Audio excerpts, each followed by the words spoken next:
Friends, we are living in an insane world, and we are glad to be back with you. And we're glad to have Bennett back with us in the studio so we can actually do our jobs and not worry about everything else. Welcome back to Human Reaction, your weekly source for independent commentary on cultural news and politics, where it's always our mission to arm you with the tools you need to cut through media misdirection and resist the mono-narrative. And my God, is there a lot of weird media misdirection going on this week. David, well, you don't really need to tell anyone what we're talking about. I think they probably already know. No, it's all going to be very deep jokes, so you'll only know if you know. Okay, Oh, so yes, the first yes. one, Mike Lindell secures a new Trump sponsorship, now providing portable pillows to be used while not even in bed. So his ear is always comfortable. See, look at that thing. See. It's amazing. Wow. Look at the My Pillow right there. That is a really... Man, Mike Lindell just hits, man. He's so fast. He's so fast. How does he get to it? That was a deep joke. It's like him and who's the rapper that came out with a song about it within like 8 hours? Tom McDonald? Tom McDonald. That was yeah. crazy. That was wild. It's like he almost had most of the song written, and then he was like, I just need the chorus. And then Trump gets shot. He's like, I've got it. Inside job. Tom McDonald did it.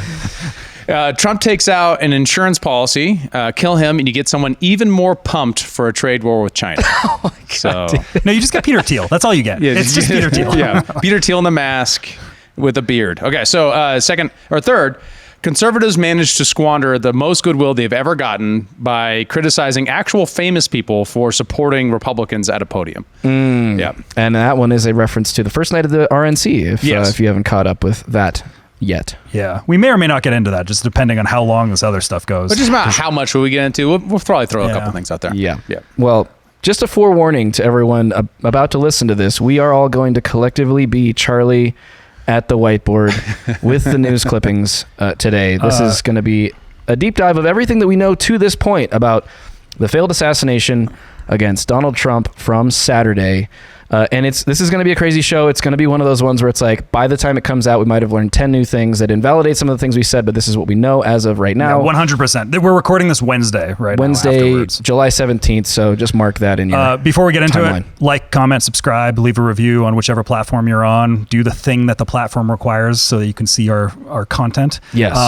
And also thank you to all of our members. You can figure out how to support us at humanreactionpod.com. And I actually didn't pull the meme of the week from Discord. I pulled the meme of the week from Donald Trump himself. Because it's his week. We need to get him in the Discord. We need to Let's work on that. I don't know. He's very set on Truth Social. Like he doesn't really expand. He doesn't branch out from that. Yeah, No that's fair. truth on Discord. But who else was on Discord?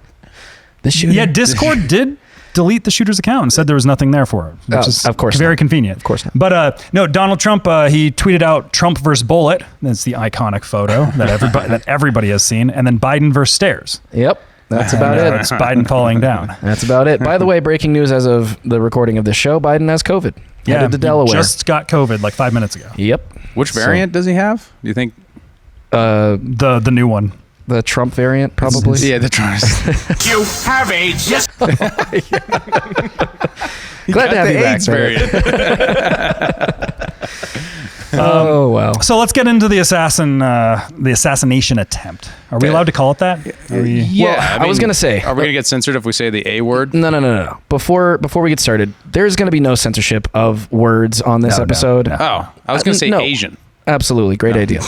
I know words. I had the best words. No, we're not going to censor ourselves because screw you, YouTube, if you're going to try to downrank us because we say assassination or whatever.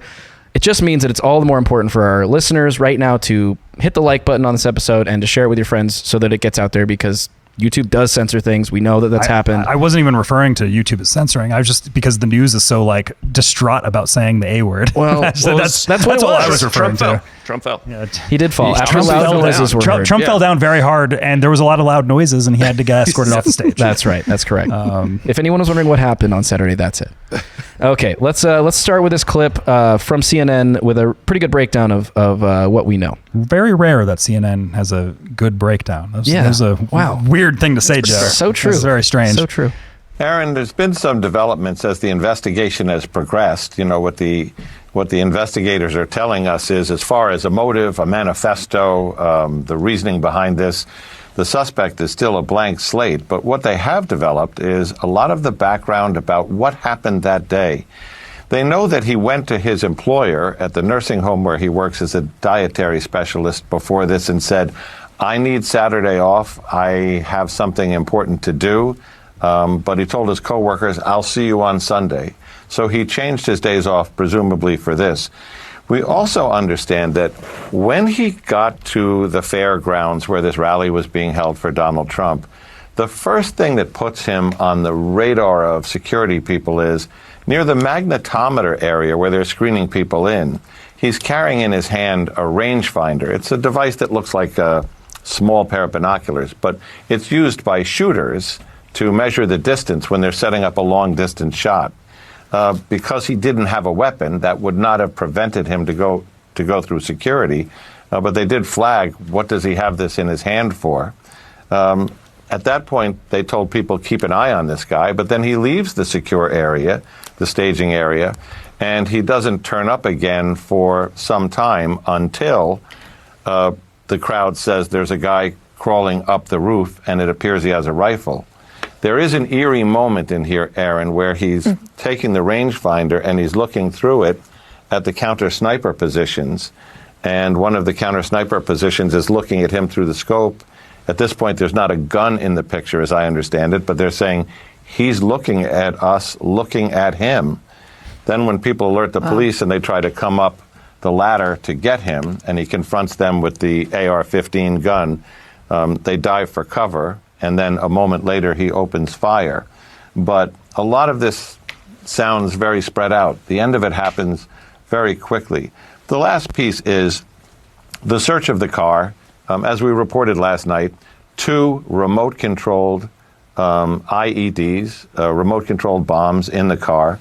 The remote control for those devices found on his person on the roof, according to sources. 3 fully loaded magazines with nearly 100 rounds, a bulletproof vest. So it raises the question, did he expect to escape from this? And if so, what was all that intended for? What was to happen next? Questions that are still open in the minds of these investigators.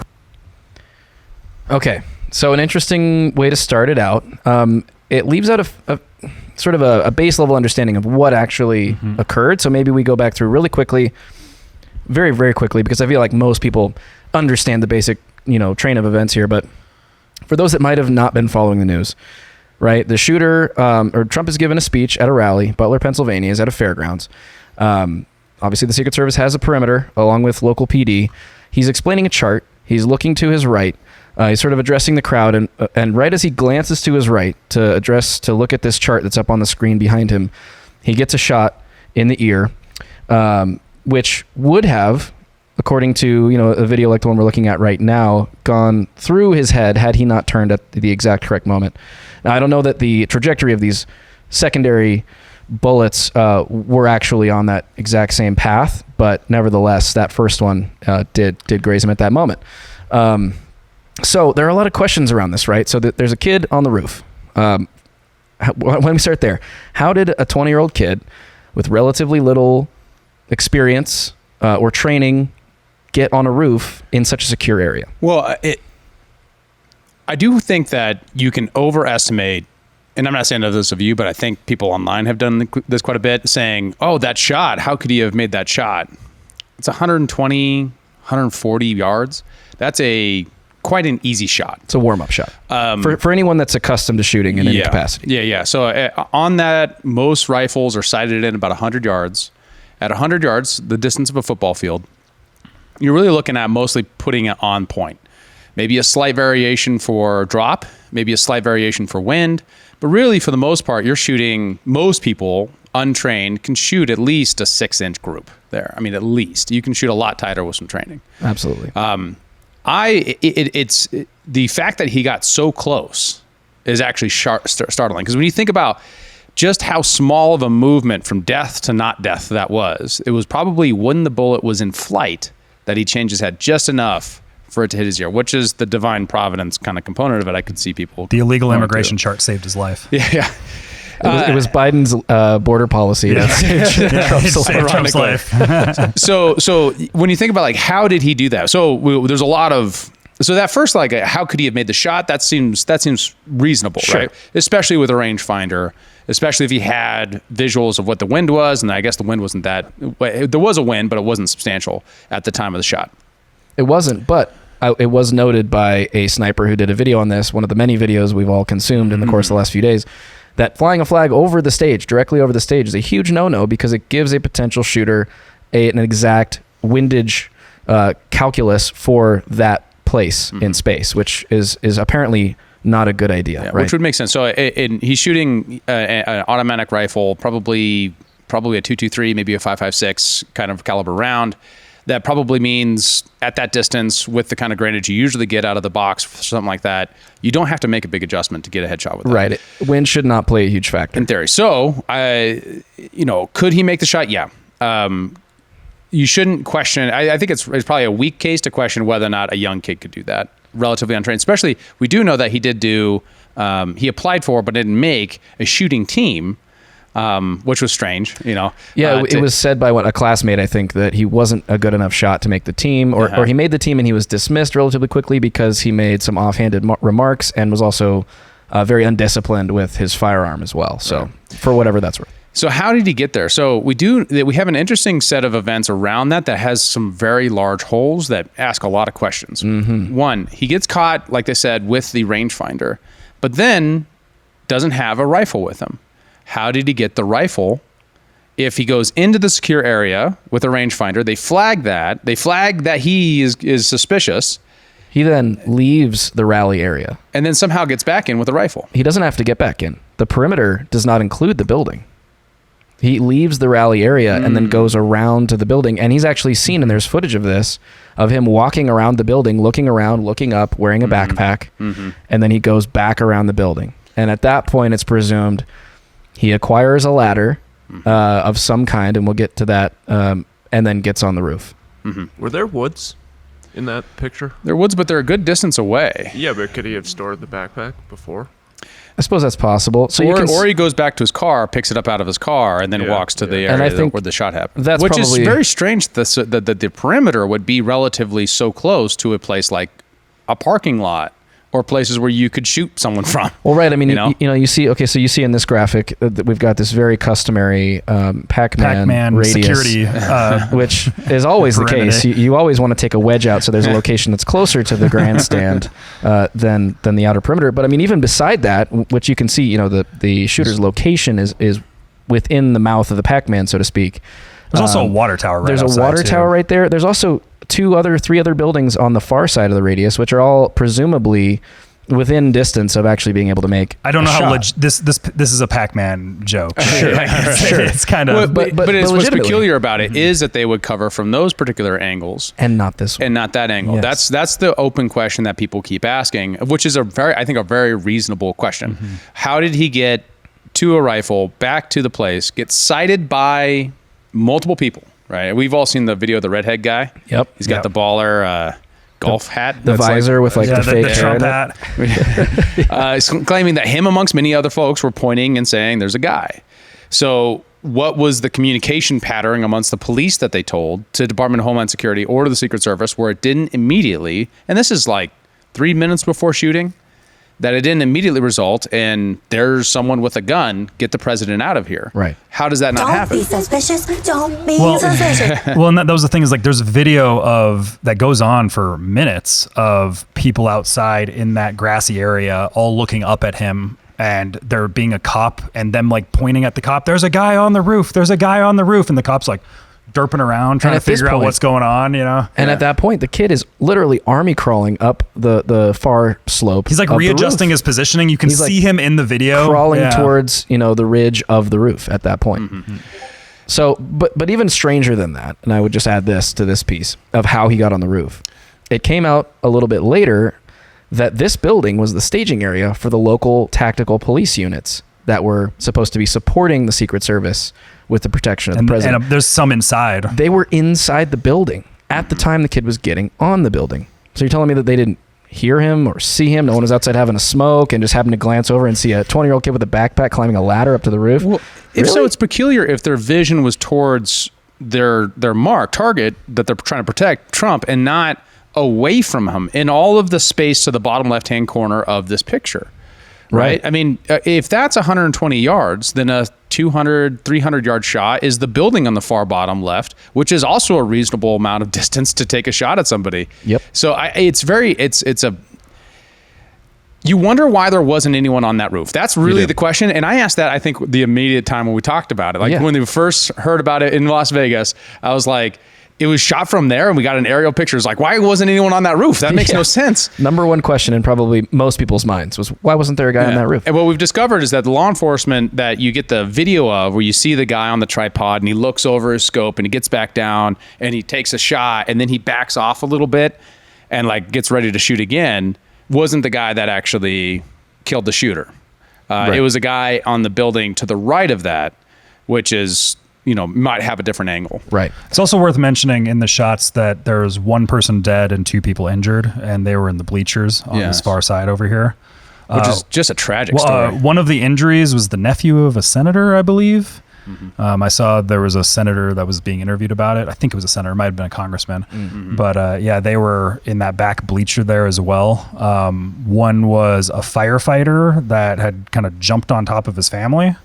That was the fatality. That was the fatality. That was the death. Yeah. Really sad. And interesting to know as well through this period of time where all of the people doing security knew, in fact, the counter sniper unit on the roof who didn't end up shooting the attempted assassin had him in his sights for a number of minutes. I think the highest number I've now seen is like 7 to 10 minutes. They knew he was there. They had a scope on him.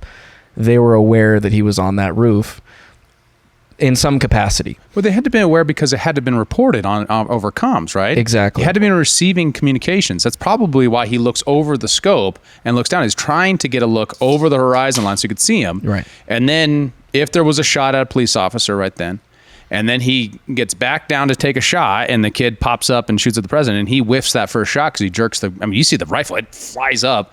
It looks like a big jerk shot. I mean, it misses him, and the other sniper shoots him. I'm not even certain he took a shot from that vantage point. He definitely did. I couldn't tell that he did. It looked like he pulled the tripod back after the shots rang out from the assassin. But I mean, I could be mistaken on that. But I was looking at the barrel, the way the barrel moves, and gotcha. That's why I thought it was a shot. Maybe so. And then he repositions back. I agree. Right. Well, one thing that you mentioned in there was the officer that confronted the shooter on the roof. Mm-hmm. Early on, the allegation was that an officer climbed up the ladder to address the shooter, at which point the shooter noticed him and turned his rifle on the cop, who then had to retreat, and then he hurriedly turns around and the shooter takes a shot at the president. Then, more recently, we saw a clip of a local police officer being interviewed about the circumstances where he said that officer didn't use a ladder. He was actually boosted up by another officer and was hanging off of like the gutter of the roof, sees the shooter sees him, turns the rifle on him, at which point he basically drops down from the roof, not having an ability or time or hand free to draw or do anything about it. So I don't know, at this point, I don't think it's clear what the actual facts are in there. So the real question is, were there visibility by the counter sniper units before? Or was it just, I know they're on the roof, I'm getting it in my report, my ears, and I can't actually see or confirm that they have a weapon? Obviously the report in the ear says they have a weapon, right? So as soon as you see someone's head, I don't see why you're not blowing that thing off. Yeah. Those are the peculiar parts of it that are just really uncertain at the moment. As far as it just looking at face value. Well, the roof was sloped, David, so it's very difficult. We actually had the video of that. Why was there nothing there? And the new Secret Service head says is because it was sloped and therefore unsafe. Yeah, we don't want to put a Secret Service agent on this roof because it could be dangerous. Well, and it's hard to see because of how sloped it was. There's a picture of the shooter. Super sloped. I don't know. Very, very sloped. It's hard to get a good angle there. You're not kidding about how dark his hair looks from some angles. Well, so that's the thing, and we haven't gotten into the shooter himself, but a lot of the images that have gone online with the shooter are a troll who made a video after it that kind of looks like the guy that looks like this Crooks guy. The guy said, so you've got the wrong guy. But then there becomes the extra speculation of like, well, he's not blonde. Yeah. Right. And like, if you've seen the dead photos, so there's people hypothesizing in there. I don't want to dig too deep into that stuff. It's right the now. next one over. If you look at the arrow here. I'm just pulling that there. But secure, period. Should that roof have been secure, period?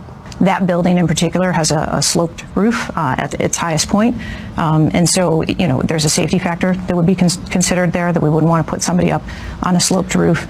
And so, the decision was made to secure the building from inside. Okay, really quickly. Do we have a picture of where the counter sniper was positioned? I was just thinking about that. I don't have it at the ready, but it was far more sloped than that. Yes, like so much more that it's hilarious. And then the meme storm around this has just been fantastic. Cows on roofs and Cows stuff like on that. roofs. Yeah. Like Elon posted a picture of a sniper on top of the White House. He's like, looks pretty slopey. And then he was like, Cybertruck also has a sloped roof, which, anybody looking to avoid Secret Service, think about a Cybertruck. Yeah, incredibly thin excuse. So it's like the gaps there of why wasn't there an immediate response at each of these junctures of reports that there's someone with a rangefinder, someone wandering around with a backpack looking sketchy, somebody climbing onto the roof with a gun. Wasn't there a pause, secure the president? Right. That seems like, and if you listen to Tim Kennedy, other people who are in this professionally, Dan Budge, yeah, they're all saying the same thing, which is that makes no sense. Yeah. There's just no sense to it. And that's where the conspiracy theory should light up, right? Well, it just really quickly becomes that's not incompetence. That's failure to follow your own rules on such a massive scale. It begs questions, serious questions. Well, the extra layer to this is that there are allegations of a stand down order having been passed to the units, the counter sniper units on the rooftops.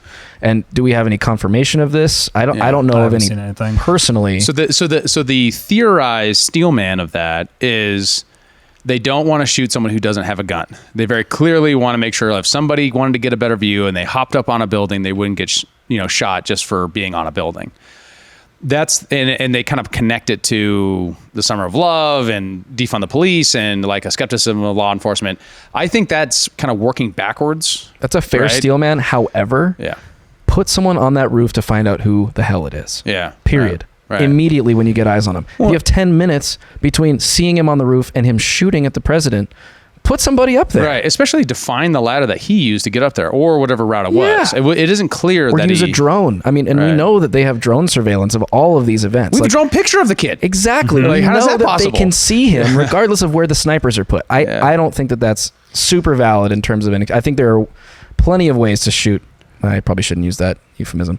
Plenty of ways to discredit that particular theory. Right. Because I know words. I know best words. Because the U.S. government's good at shooting with drones, Hey, yes, we know that. Well, and that's the big thing is the two major variables I see for the more going into the conspiracies of this all is the incompetence / a security mishap that is happening with the Secret Service. How much of it is incompetence? Was there more nefarious stuff? Was there an actor that tried to, you could go a lot of different, there's a lot of sub variables to that. Sure. Then the other thing is the guy himself.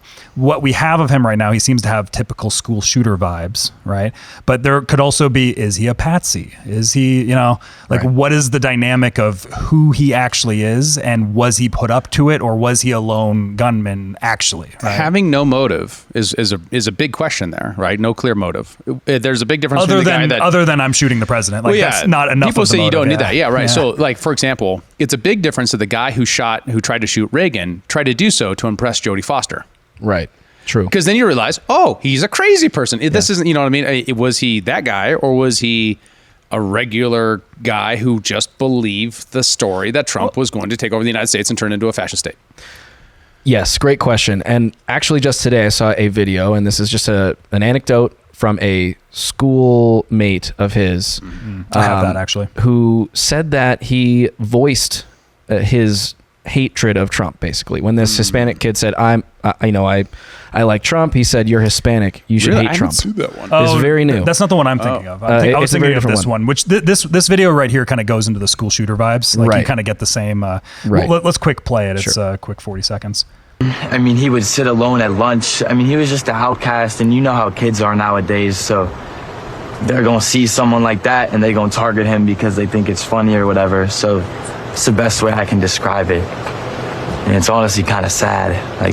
I don't want to say this is what provoked it, but you never know.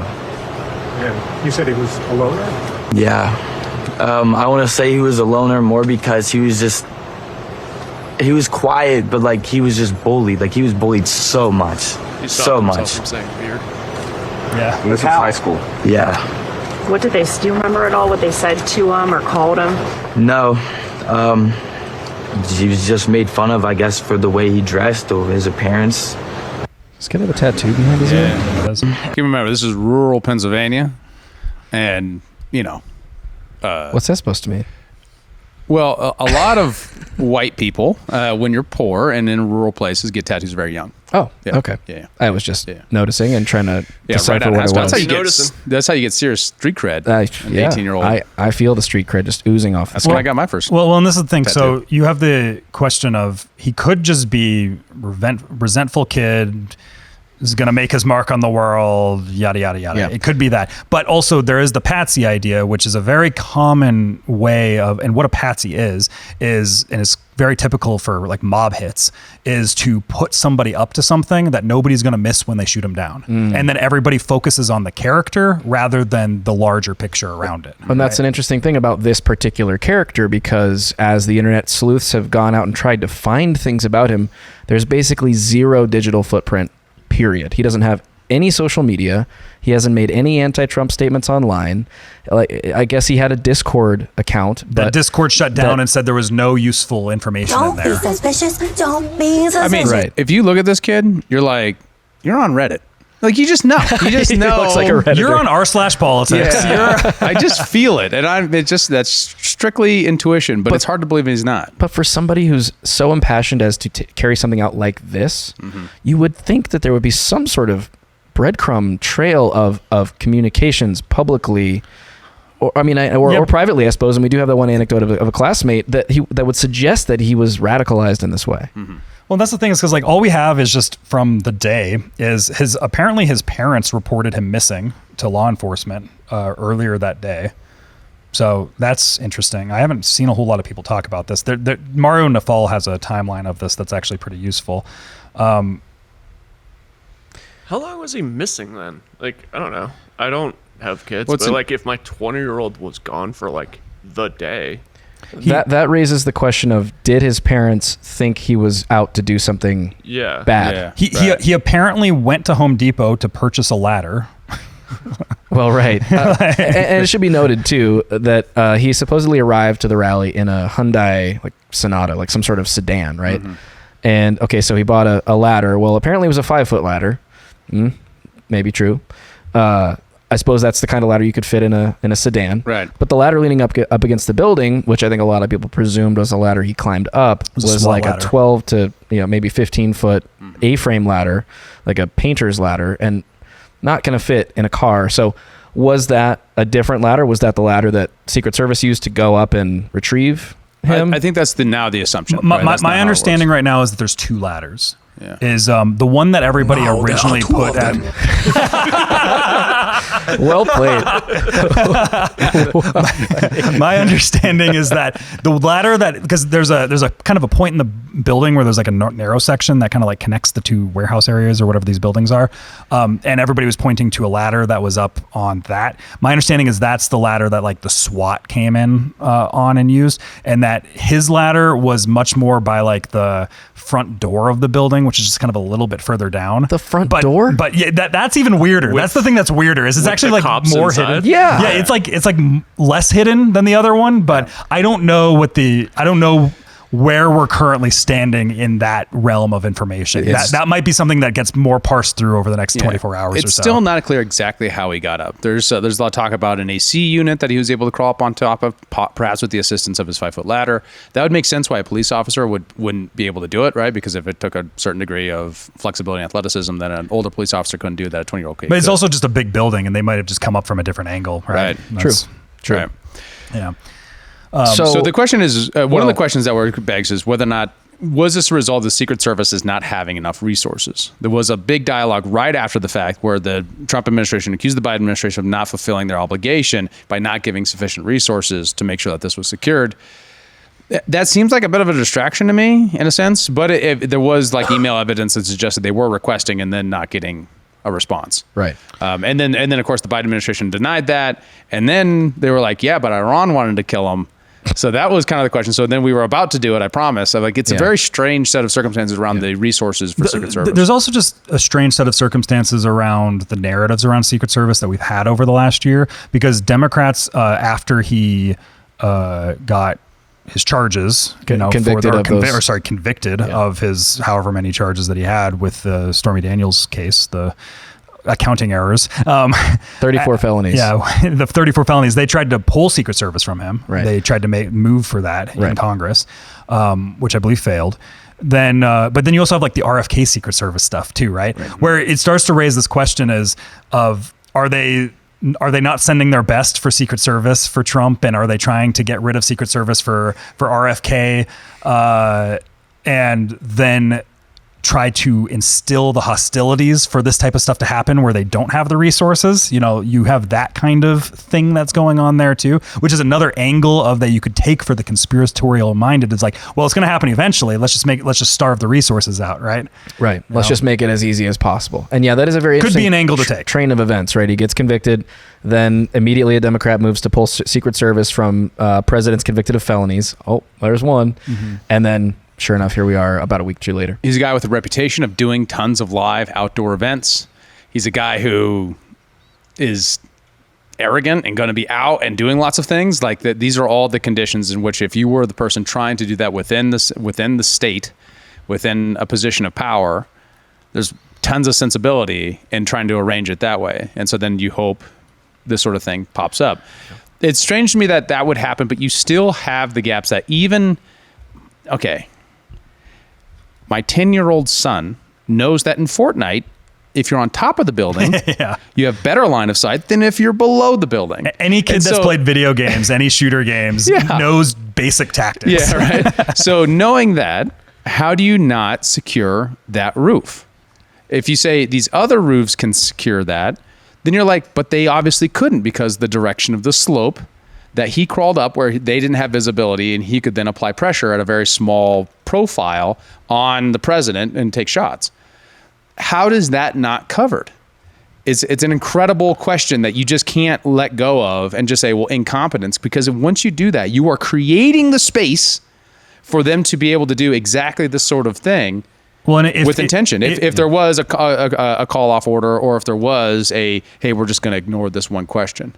And if there is kind of a hit trying to be made, all it takes is one person on the inside to kind of screw up security problems. Like if there's a foreign asset that's made their way into Secret Service, or there's a, whatever it might be, or people within our own government that want to JFK them, or like it could be a whole host of things. It doesn't mean that necessarily all of the Secret Service is in on it, right? That's not what it means. It doesn't mean like all those agents protecting Trump, I don't think they're in on it, right? It's just all you need is like one or two people to create problems that create a security breach event, and that allow for this to happen. Exactly. Right? It could have just been the head of security that day who called for them to stand down and not shoot. It could have been the local police forces that were supposed to be collaborating with Secret Service in this, either just not being well enough trained to do this sort of job in a small town, or being malicious and saying, oh, well, we don't like President Trump, so we're going to just stay inside the building and not do our jobs. And I just can't believe that one. The latter one, like that's been said. It's a heavy Trump area too. But it's a super crazy to think like anyone can know that angle is dangerous if you want to attack someone from that place. But if you're coming from a place of malice and you want there to be harm that comes to the former president, that's a ball that could be dropped. I think it's more likely, and this is just spitballing, but I think it seems more likely, not that there was misinformation happening at that same time on the comms channel. Someone in the woods tuned in the same comms channel, said, no, he doesn't have a gun, and you don't know who that is. It's just a voice on the radio on the secure channel. That's all it takes. And then all of a sudden there's all kinds of hesitations, and you just everybody's like, does he have a gun? Oh, wait to see if he has a gun. And then all of a sudden it becomes in the sniper. Like I would love to know what the comms channels were sounding like. Like if that could be something that if there's a recording of that. If there's a recording of that would be incredible. Or just also the general schematics, because Secret Service goes out ahead of time, sometimes days, weeks, if not months ahead of schedules where their people are supposed to go. And they they investigate everything. Yeah. Right. Well, each counter sniper unit would have a grid pattern where they can call out where potential sniper positions would be that would be pre-scouted out, so you would know. So then that's one of the things I always say this guy's name wrong. Dan Bongino. That one.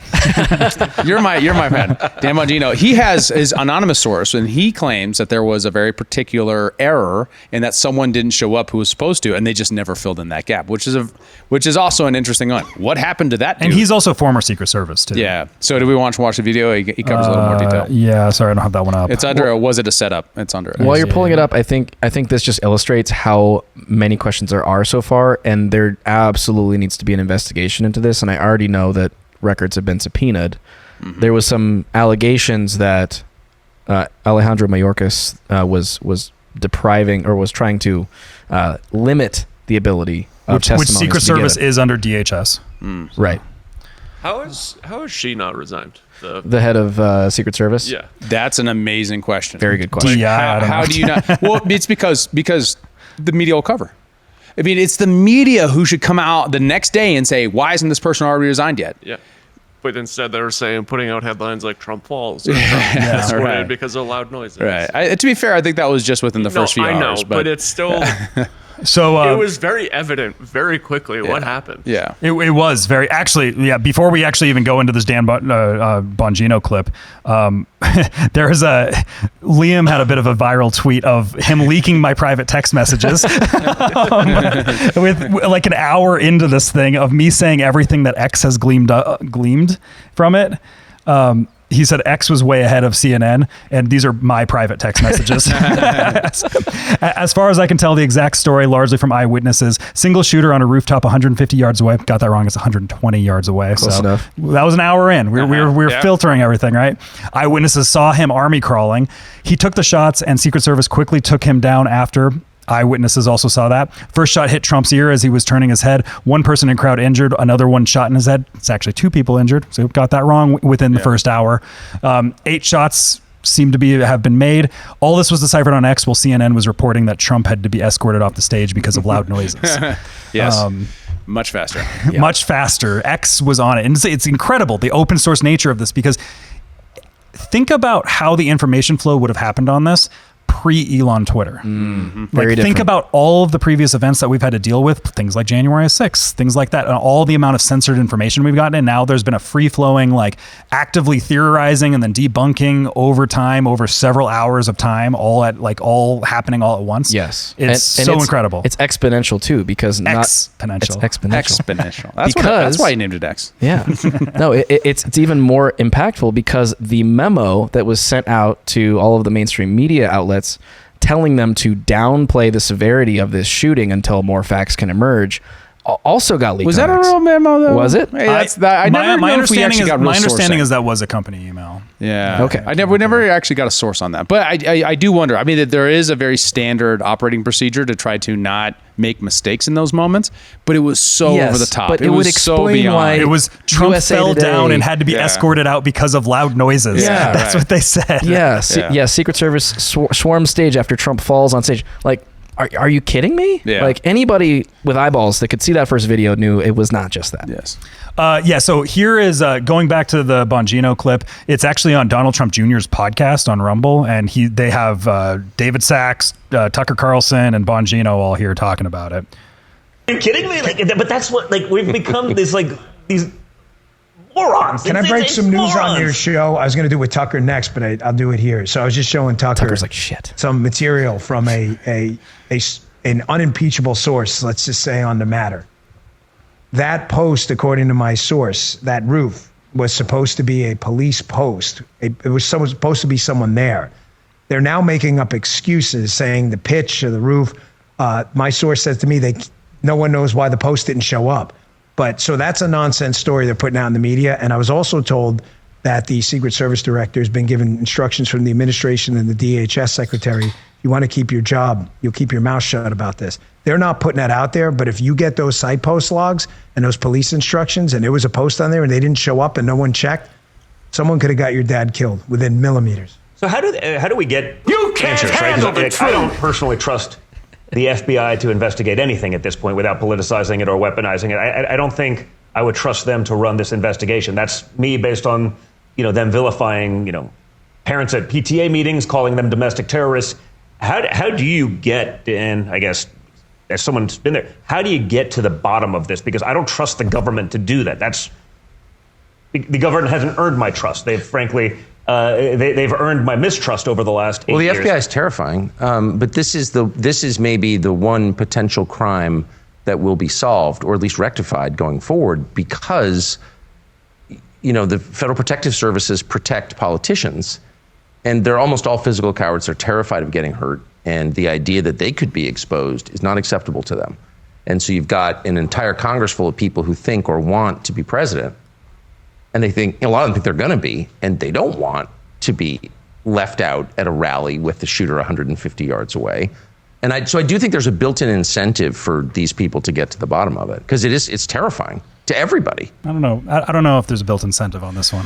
I'm not sure if Tucker's right on that. Well, I mean, it's an interesting argument, but I do think the question of investigations is a big one, right? Like, who does the investigations and how that looks. But if Bongino's right, and I want to know, it is an anonymous source, but so is the accusation that Iran was trying to assassinate Donald Trump too, which was put out by the New York Times as like an excuse for why this could have happened. I don't know. It was a very strange article. All the New York Times is just a comms department for the State Department, right? Like, that's all they are. Yeah, right? Yeah, for sure. Well, when we have this here, Secret Service ramped up security after receiving intel of Iranian plot to assassinate Trump. No known connection to shooting. Now, was this was after Butler? Yeah. This came out like the next day. Okay. And then we also have Iran actually responded to it. Spokesman for the permanent mission of Iran to the UN. These accusations are unsubstantiated and malicious.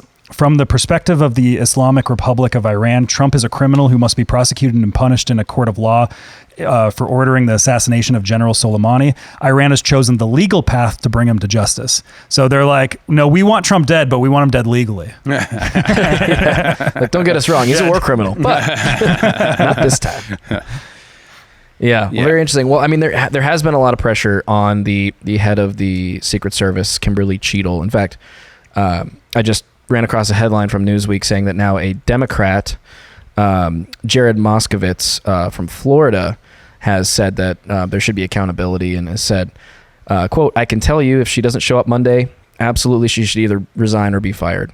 If she comes on Monday, we need to do a thorough investigation to find out all the details, and then the chips can fall where they may, but there has to be accountability for what went on over the weekend." So the question of whether or not there is like accountability is ultimately going to lay on whether or not we're going to leave the FBI alone. If you look at Thomas Massey put out a tweet, it's like, oh, the same guys who did the Trump dossier, did all this stuff, investigating his house, investigating the bombs in Jan 6, investigating the bombs, all these things. Hunter Biden's laptop. They're the same people. It's all the same people. Right. So those questions, how to do otherwise? Well, if you have, we have House Rep Corey Mills. Epstein's mansion. Oh, From yeah. the bleachers. What happened to those? Yeah, say it into the microphone, buddy. Epstein's mansion. Sorry, it's been a while. What happened to those tapes? Where did the tapes go? By the way, I love the guy who crashed the RNC with the shirt.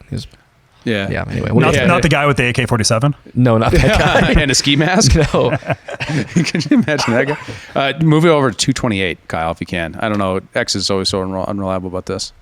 Get it fixed, Elon. All right, so it looks like it's fixed. He's a U.S. Army sniper and House Rep Corey Mills talking about investigation accountability. This intentional what? You know, it almost seems to me, and I think that an investigation is necessary at this point within Congress, not just the FBI, not just others. You know, I look back at it and I'm thinking, all right, for an individual, if you looked at the escalations and how they are trying to approach him, let's just say that it was like, okay, first we want to censor and silence you, then we want to indict and imprison you. Now we're attempting to kill you and take you off the stage. Whoa. So you, let's slow down. Please. Whoa. I'm hearing two things from you. I don't want to jump ahead of things, but I'm also hearing you jumping ahead of things. Well, actually, I'm just looking at all the different possible incredible capabilities. One of the things as a military member, one of the things as a person who's run in the special operations communities before, one of the people who's actually done this is that you look at all potential analysis, right? Donald Trump and his team have said, no, I agree. Dial it back. Do not blame this on Joe Biden. Oh, well, actually, I didn't say Joe Biden, to be completely Who's the clear. they then? Let's be very specific. Well, that's what the investigation has to do. Was it local law enforcement that had made the mistakes, or was there something to it? Was there other types of things that we need to be analyzing or looking at and providing analysis? My point is that when something's so significant, you're talking about something that hasn't happened in decades, right? I totally. But my point is this: from a perspective of someone who's actually conducted these are not difficult advances. This is not like I'm putting together a stage placement in a tight shot. This is about looking at your surroundings. What is my green, yellow, and red route, which is your routes out in case? What is my actual elements that I need to be looking at as far as mitigating threats or risks or increased levels? Where's my range fan for the sniper that says, okay, here's my 100, my 200, my sketch. Here's an area where someone could shoot. Because here's my thing. So you're Let's just say it's a voice element. You're saying this is so basic that how big the screw up was, that's what's leading your brain down this road? That's exactly right, in a way. But because here's the other thing. Let's just say it's a resource. Tom Emmer was just on with me, and he said very specifically to me, I wrote it down. Mm-hmm. He said very clearly, it is too early to be talking about who is at fault and who is responsible. That's why an investigation is necessary. Is it not dangerous? She's panicking. Is it not reckless? Well, and to be clear, what she's fighting for is to keep the investigation at the FBI, because if you do a congressional investigation, it would be neutral. And so she's saying you can't let it be neutral. You have to let the FBI do their job. When you're like, well, wait a minute. Well, they haven't garnered a lot of trust for all these variables. No, the FBI has not on so many issues right now. They put people with Gadsden flags on a terror watch list, right? They said that's a symbol of being a radical separatist. They're also at the center of like the Hunter Biden story and suppressing that. Like they're the center, the epicenter of that, right? But I think this the JFK-ism that kind of lurks behind this thing the entire time, right? What you believe about that informs directly what you think about what just happened to Donald Trump. And what she's so afraid of is him actually saying that live on this broadcast, of saying, this could have been something that's more malicious and nefarious than I want the public to know. You can't even conceptualize it. You can't even say the words out loud, right? Because that would be misinformation. That's the problem with the job of the media is to make sure people believe the right things, not the job of the media is to give everyone all the facts. The problem is to hold the institutions accountable. Yeah, there you go. The problem for her, though, is... You don't say that. This cat is completely out of the bag, right? I mean... Your tweet alone says it. While CNN was still trying to peddle this false narrative that Trump just fell down on stage, the people on X had already put together all of this information about what had actually happened. Mm-hmm. And so much of the public is not turning to legacy media for their news anymore. They're going on X.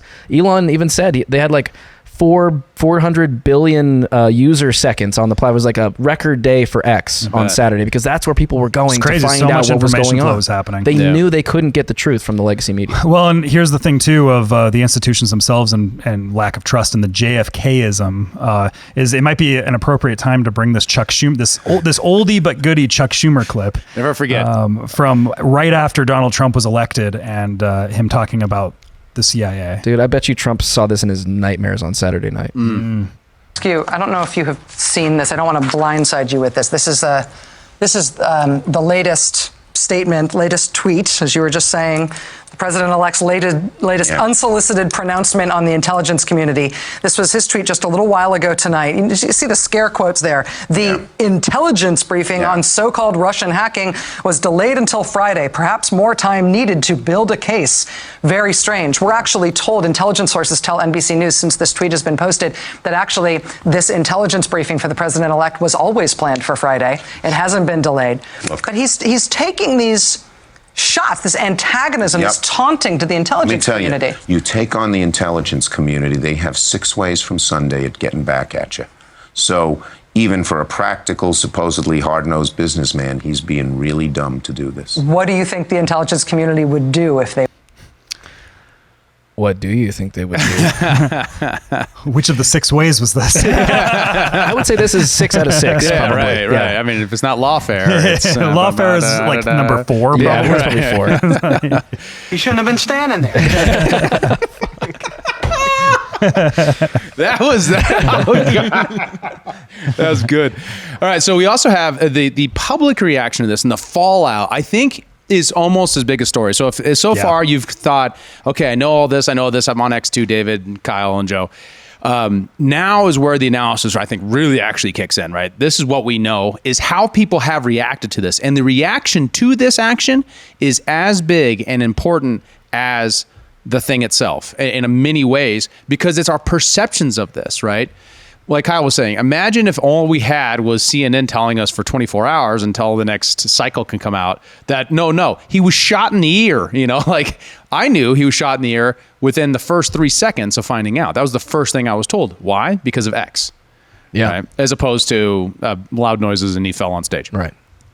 So you do have like the contrast here with how Biden has been speaking on the issue of what the response was from the administration about rhetoric and temperature. Mm-hmm. And I think that in the First Amendment implications in both directions of this are where a lot of the juice is now at. Yeah. Fellow Americans, I want to speak to you tonight about the need for us to lower the temperature in our politics. And to remember, while we may disagree, we are not enemies. We're neighbors. We're friends, co-workers, citizens, and most importantly, we are fellow Americans. We must stand together. Yesterday's shooting at Donald Trump's rally in Pennsylvania calls on all of us to take a step back. Take stock of where we are, how we go forward from here. Okay, that's very all well said. But shall we call back to our friend Dark Brandon, who said very, very different things. I believe in Pennsylvania as well, if I'm not mistaken. Let's listen to this. Donald Trump and the MAGA Republicans represent an extremism that threatens the very foundations of our republic. But there's no question that the Republican Party today is dominated, driven, and intimidated by Donald Trump and the MAGA Republicans. And that is a threat to this country. MAGA Republicans do not respect the Constitution. They do not believe in the rule of law. They do not recognize the will of the people. MAGA forces are determined to take this country backwards to an America where there is no right to choose, no right to privacy, no right to contraception, no right to marry who you love. Trump and the extreme MAGA Republicans quote a clear and present danger to our democracy. Pause it there. Good enough. Yep. Clear and present danger. I'm so fucking scared right now. You shut up. Clear and present danger is the standard that you use for engaging in lethal force. Well, and calling someone a threat, sure enough, sounds like you're calling them an enemy, which he just said, we're not enemies. We're neighbors. Okay. That's just platitude. So the fair part of that, like the steel man, is in politics, we often use combative language as a proxy for actual combat, right? Because that's what politics is. It's Cold War combat, right? Sure. So in campaigning, you use the word target. You do in advertising too, but you don't actually mean to blow anybody up or shoot anybody.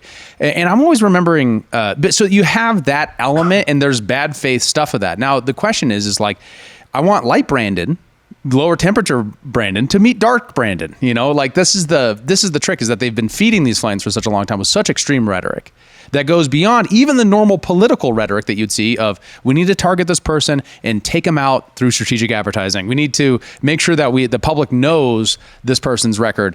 There's that sort of rhetoric that's normal that's now being used to like say that, all these Democrats are actually just wanted this all along. Right. But there's also there's a line that they've been crossing and have been crossing for how many, 9 years now? I mean, it's honestly at this point, you can't even count the number of instances of elected officials and the public and celebrities across, a number of industries. People have been calling this guy Hitler for like 7 years. Yeah.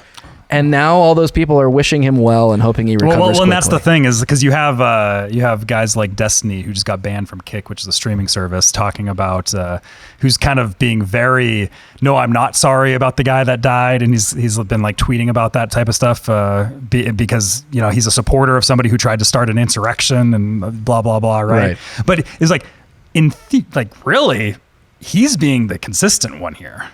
Right? There's a sense of that. There's a sense, right? Yeah, because like everyone else, Obama puts out, I really hope that he recovers quickly. right? If it was Hitler and you actually believed that it was Hitler and an existential threat to the Constitution and he was going to be a dictator, even though it's completely taken out of context and obviously a bad faith interpretation of what he was saying, if you actually believe that, why would you be wishing him a speedy recovery? Of course you wouldn't. Because they don't actually believe it. But the people who listen to them could believe it. Correct. Right. And that's the really concerning part is you've been stirring up the hatred and the vitriol for so long that now that it's boiled to this level, it's really hard to dial that back and turn on a dime and come out with a different narrative, a completely opposite narrative, and come across in any way genuine at all. Like it to me, it's just like it's not. It doesn't fly. I mean, at least with half the country that supports Donald Trump, and it probably doesn't fly with a large constituency in the middle who's just appalled at what they're seeing and doesn't have a strong opinion one way or another. Well, and it might not be that they don't actually believe it. They might believe it. They're just kind of willing to outsource it. Right? Sure. Like, well, yeah. There's also that too. Right. Like they might. He is an existential threat to their rule. Like when they say our democracy, like they literally mean our democracy. Right. Right. They mean the democracy that got them elected. Yeah. It's like it's their control of the power structures that be, and and Donald Trump does kind of represent a threat to that in a lot of ways. So when they can be like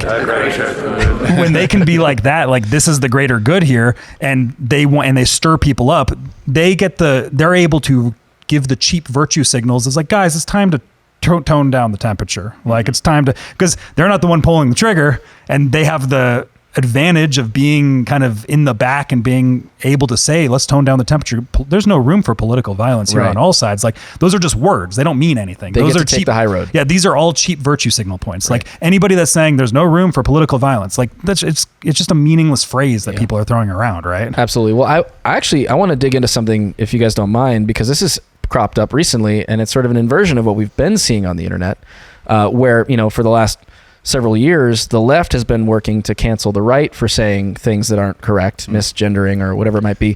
And now you have conservative accounts, prominently libs of TikTok, calling out individuals who have posted things like, I wish you wouldn't have missed, or better luck next time, or whatever, basically saying, I wish the president were dead right now, and getting them fired from their jobs. How do you guys look at this? Is this acceptable because that's political violence, or is this like uncalled for on the right? What are your perspectives? My initial thing here is we're seeing the pendulum swinging. This is different type of cancellation from what we've seen in the past, because like this is people actually calling for violence versus like I have different disagreements about the vaccine. Like these are different types of cancellation, but I do think that we're going to see the pendulum swing where it's going to be much more extreme, like disagreement type of cancellation. It sort of seems like the pendulum would be swinging from a left authoritarianism now to a right authoritarianism, where people want to clamp down on. It's going to move in that. I think it's inevitable that it moves in that direction. But is the type of speech different, David? That's the question. It definitely breaks terms of service. If you wish violence on somebody openly, and that's a part of it. It's a different thing when you show up to someone's work and then take a video of them. The witch hunt thing. Yeah, that's like. Did that happen? Yes, I got a video right here. It's a quick video from a lady. Woman working at Home Depot. Home Depot. Get your best ladders there. 5-foot ladders on sale now. Jesus. Now that'll get us canceled. Darcy Waldron? Yeah? Waldron, yeah. Okay, from Cayuga. And you think that the shooter should have been a better shot? Is that what you posted on Facebook? I am at work. You think that the shooter should have been a shooter, huh? I am at work. Yeah, I think that's pretty messed up. Pretty anti-American, if you ask me. As a veteran, I'm disgusted. What have you provided to this country? Huh? Ladders. I'm sorry. This is ridiculous. You are ridiculous. And I'm making you famous. Are you? Yeah, that's that got 16 million views on X. That's pretty wild. And she was fired from her job. That's what it says. Not because of that video. If you go down, you can see right? her post. If you go down, we can look at her post. Yeah, no, what was the exact wording? Too bad they weren't a better shooter. Yeah. Yeah. Which is like, and it's one of those things where those types of comments, like just go on Facebook, you see boomers saying that left, right, no matter what, all the time. like those types of things. Like show me. There's plenty of they should have shot Obama. Like they'll say I hope that doesn't get clipped out. But I know what you're talking about. Like you know what you mean. Like so this witch hunt aspect is the thing that's like that's kind of rough. I think a big part of this too is like there's a line there, and this is also happening in the overreaction from the right, where people will say like I think we need to target and take out Donald Trump, and what they're actually talking about is TV ads. And they're like, what they really meant was this. This was subliminal messaging. It's like, well, okay, yeah, but this language is standard and has been. And you have to remember, there was a time not too long ago when Sarah Palin was responsible for a shooting in Arizona because she had put a map of the electoral districts that her PAC was going to engage in and had put a target on someone's face, which is common in politics. Is it Gabby Giffords? Yeah, right. Yeah, that's right. So those sorts of things, have been a political football I've used for a long time. And it's just right now it's in the right wing's favor. And that's the tricky thing about principle. The principle has to put you in a situation where you say, I get that, but if you object to going after people's jobs, you can't be the ones now going after people's jobs. That said, they're saying they picked this fight and they got to deal with the consequences of their speech. And I'm like, I get that, but I think that's a short-term gain for a long-term loss, because then the entire system degrades. It's a cycle of violence. Cycle of violences are broken by people saying, I could do this back to you now, but I'm not going to. Right.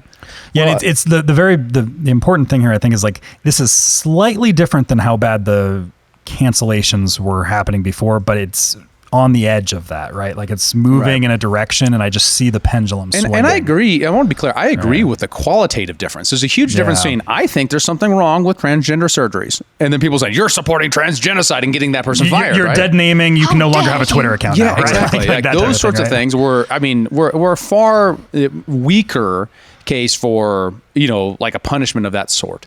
Obviously, and those arguments were made, and I think those were good arguments. We shouldn't give up on those arguments now. No, certainly not. But I think there definitely should be, and there certainly will be, more attention paid to people who are making threats against the president in the future. And I believe there was another gentleman who did threaten to finish the job or something of that nature, and he was called out for it. And, and I think that's, if it violates the terms of service, I think it should absolutely be something that's treated credibly on a platform like that. But yeah, it does raise the question. It's like, okay, well, if you believe in free speech absolutism, then you have to be consistent. And Elon did come out and say as much. He said, this is a platform that believes in free speech absolutism, and we're going to abide by those rules, so long as obviously nobody violates terms of service. But this does seem like a continuation of the shift in the mentality on the right around free speech that began with sort of the anti-Semitism on college campuses, that conversation around that. It does sort of seem like the next data point in that pendulum swinging more towards an authoritarian perspective on speech. Yeah, what I suspect is we're moving into a time where it's now like they're being right-wing is no longer counterculture like it has been in the past 8 years. Like that was the counterculture, was that. And now we're going to see this like golden age right-wing era where it's like really cool to be the right-winger. And then, but with that, they're going to get super lazy, and the left wing is going to be like ammoing up, not like from a shooter perspective, but they're going to be like ammoing analogies, up, man. and they're going to be, and they're going to be honing their arguments. Are we not saying phrasing anymore? They're going to be honing their arguments, while the right wing is getting lazier with their arguments. And there's going to be a culture shift that ends up happening, where like it's going to be counterculture is going to be the left again. It's going to be lame to be the right wingers, especially as the generational move. Like we're moving into that era, right? Because that's been also one of the things is just like, because the left has always had all the institutions on their side, it's very easy for them to just like quote unquote win arguments, because they're just like, oh, this is what the institutions have. But like, well, right wingers and libertarians, they're like sharpening their swords and getting their like their arguments all together and being much more philosophically like stronger. They got the arguments solid, right? Like they're becoming this new thing. They're building culture where the other side was boring and lame. They just started to become more boring and lame. Yeah, and that's switch. The other thing is, and I think you're exactly right, that I think through a lot of that this last say 8-year era, there's been a lot of truth on this side, right? Like expose, sunlight is the best disinfectant, like air it all. We don't want secrets, right? And the sort of cloud around the left is that it's been very much shrouded in whatever the government wants you to know by way of the mainstream, legacy media. Right. And I mean, we are seeing a bit of a pivot in that, at least right now, the legacy press is starting to come out with a lot of these revelations about what's going on inside the Secret Service and et cetera. But, and to your point about the right wing becoming cool and sort of exiting its countercultural phase, I don't think we're quite there yet, but I think we're starting to see the momentum shift in that direction. Mm-hmm. Obviously with, celebrities, rappers coming out in support of Donald Trump, particularly in the wake of this, and not 50 just Cent this. playing Many Men at his concert with Trump up on there. Yeah, right? and potentially performing at the RNC this week. Like, I don't know if that's going to happen, but that would be a fairly pivotal moment. But yeah, I mean, I think you're seeing a certain swell of momentum in the direction of the right at this moment, and I think that it's going to could result potentially in a very overwhelming electoral win for Trump in November. Yeah. Absent shenanigans. The other ones is how the kind of popular public is conceptualizing this. And I thought the response from the left immediately to say this was a fake, a facade, a false flag in man on the street interviews was very interesting, right? Because it's kind of showing the degree to which where you're getting your news from might manipulate a little bit. If you just saw loud noises and collapsed on stage as the first thing you saw, everything else might feel and orientate differently to you. Sure. If the first thing you saw instead was something on X or a better platform, you would quickly be like, well, this was an attempted assassination. And that initial, it's like the first time you meet somebody. It sets a lot of the tone for how you're going to understand who that person is. It's the same thing with a news media story. If you're already orientated to dislike Trump, the minute that you're like, oh my God, someone tried to shoot somebody, you're gonna look for the reasons why you might not believe that, especially when you're reinforced by an authority figure like the press. Sure. Yeah, and here's a man on the street interview, I believe in LA. We'll just play a minute of a longer video, but it kind of showcases where some folks' heads are at. It's a false flag. False flag. Yeah, false flag. Somebody died and 2 people injured. What do you think about that? False flag. False flag. I thought it was magnificently staged. It was professionally done. It almost looked real. Wait. Staged by who? Oh, by Mr. Trump, of course. I think this whole thing is staged. You think it was staged? Yeah. It depends on everybody's view. Yeah. View of the assassination attempt? What do you think? Does it kind of depend on where you're standing, whether or not you agree with the assassination attempt or disagree with it? I just don't see that being the truth, but that's I'd rather just not make any comment. Really quick, what's the what do you want the truth? What do you mean? Oh, you just don't believe it was an assassination attempt? No. Please don't. We're so anti-Trump. I don't even want to. Was it a bad thing, though? Was it a bad thing? Would you condemn it? Oh, that he got shot at? Of course. Yeah, you never do that. Of course, you don't do that. That's all I'm asking. Yeah, that's really bad. No matter, I think that's where most people actually are. Was it staged? Probably. Was it staged? Wow. That's an interesting sample there. I did not know that many people I watched thought the full video. The full video was like 8 minutes, and I noticed something funny about the video was that most of the people saying it was staged were like white liberals in California, and all the people that were saying like "Go Trump, he's our president" were like Indians and black dudes. Like it's just interesting. It's just kind of an interesting dynamic there that I noticed in that video. And we're talking like LA, so it's like Trump campaign not making inroads with urban white liberal women. No. Gosh, never would have seen that coming. And if you notice the what immediately came to my mind when I saw that was, do you remember Alex Jones saying crisis actors at Parkland, right? And he got sued for $1 billion. $1 billion Sandy for that. Hook. Yeah, Sandy Hook. Sorry, yeah, not Parkland. Yes. Yeah. Yes. I mean that's such a crazy. Well, and I've also crazy moment, right? Because like it's the same mental error. It's the same intuitive judgment error that could put you into a bad spot. You have a negative orientation to the news story that's going on, and so you generate a reason not to believe it. Yeah. With the crisis actor, or it was staged, or it was a false flag, just because it so violates your initial orientation. Yeah. And it's just lazy thinking. It's like in the same way in which the lazy thinking of I wish the shooter wouldn't have missed. Right. Those sort of sentiments is not really about the words they're using. It's about the emotion they're trying to express, which is I just don't like this guy. Right. And I don't like news stories that paint him in a sympathetic light. True. I think it raises an interesting question though, because amidst all of the sort of backlash from the right towards the left who are calling this staged or saying they wish the shooter hadn't missed, were calls for people to save screenshots of tweets and things where people were calling it staged because of the precedent set by suing Alex Jones for $1 billion for saying that Sandy Hook was staged. Right. Is there a new precedent in America, depending on the court that you're in and the judge that you're in front of? And the platform you have, and right? the platform that you have, that, by making that claim, of the family member of the gentleman who was killed could sue for $1 billion and win? That's a very strange one. I mean, it definitely sets a different note, especially when you realize the FBI might have been involved in encouraging the families to do so. Right. Remember that video? Which we do have some evidence of. Yeah, right. Yeah. At least the guy who claimed it to be true on a date. Yeah. Some evidence. Yeah. I mean, it's more substantial than we otherwise would have had. Absolutely.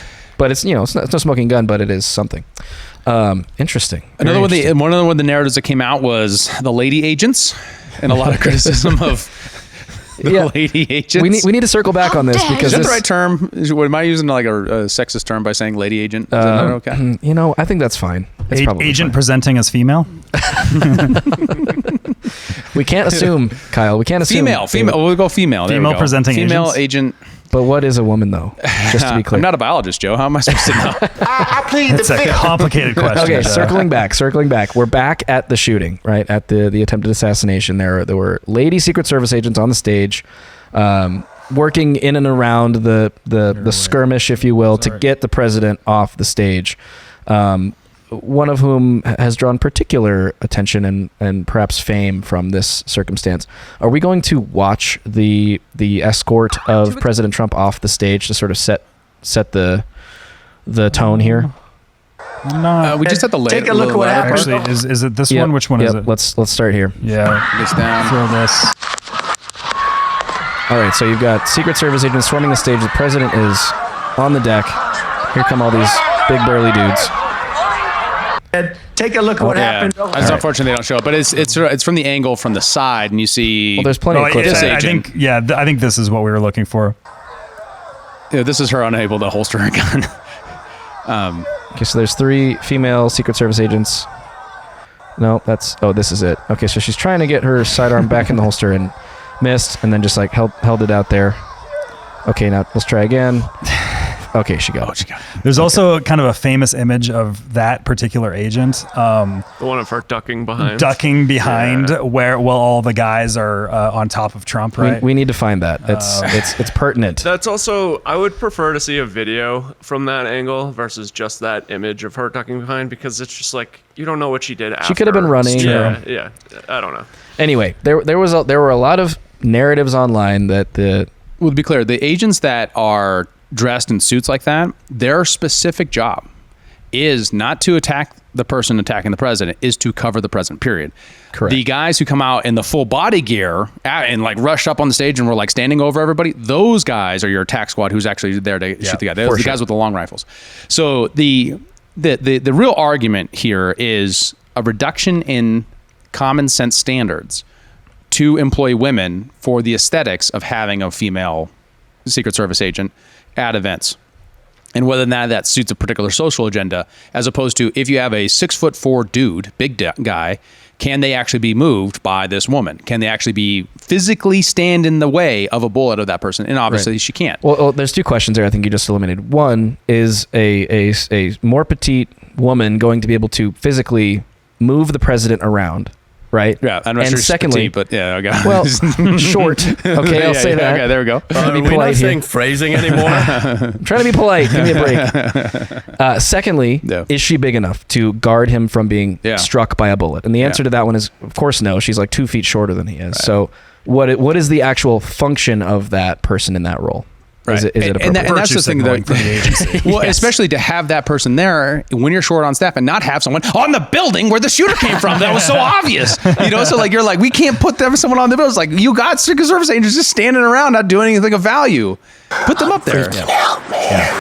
So that's part of the question, is just like, there's obviously a misallocation because of the DEI philosophy, potentially. And that's the big question, at least an important part of the dialogue of what the implications of this question is like, is the Secret Service being run at like a military unit, like our protection unit should be run, which is what maximizes the protection of your agent, not not what satisfies a particular social like agenda. a military unit, like our military that's just implementing DEI everywhere. Yeah, I guess that's a good question. They might be running like a military. I think unit they're running like a military unit at this point. The question is, are there any trans individuals in the Secret Service? Because if there aren't, we should get some in their stat. But only and how many gay guys? With all the females in the Secret Service should be trans men, right? Or trans women, whichever one means they're a guy now. I want to throw a bit of an audible on this because we've talked a lot about the actual event itself, and I'm curious because we have an election coming up, and there's a lot of sentiment shifts that people are having around Trump himself after this event. How did you guys feel actually when you watched the video itself of the shooting? Like, where did you guys? Because I know I have a lot of friends who are always kind of like, yeah, it's like I don't really like Trump, but I kind of lean in that direction, but I don't really like kind of talking about it. And they're all of a sudden just like super patriotic over the last few days about it, right? You know what I mean? Like, how did you guys feel in this moment when the shooting happened? Well, I guess to be clear of the moment we were in Las Vegas at Freedom Fest, and we happened to just be walking up to speak to Angela McArdle, the chair of the Libertarian Party, and David had gotten there first. But when I walked up, she was ghost white. Looking at her phone, and looked up at us and said that the president had just been shot. Showed us the video right there. This is like 10 minutes after it happened, and I was just like, I know the shooting part like was impactful, no pun intended, legitimately. But when he like fist pumped and said fight, fight, fight, I mean, the first thing in my mind was like, God damn it, that's iconic. Like how like. I don't know. I can see why people might look at that and go, holy shit, this is staged. This is such a good photo op. To have the presence of mind in that moment to think about the ability that you might have to make a statement to the world at that second is beyond me completely.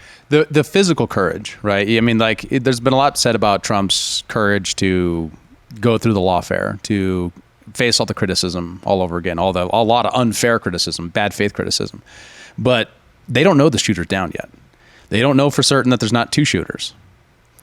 And yet they're trying to escort him off the stage, and he says, wait. He also asked for his shoes, but wait. That's the part that bugs me. Let me get my shoes. Yeah. Wait. And then fight out to the crowd. I mean, that's, to me, I mean, my initial emotional reaction is everything just changed. It felt like it felt the same. It was like a 9/11 like moment, right? Where it's like the country, all the incentives, everything just transformed. Totally. And then additionally to that, I mean, immediately where my brain went was, this means he's president. For sure. He won. Yeah. Like that was the victory. Yeah. Right there. I mean, the minute that the fist pump thing, I was like, that aesthetic is not going anywhere. That's the whole thing.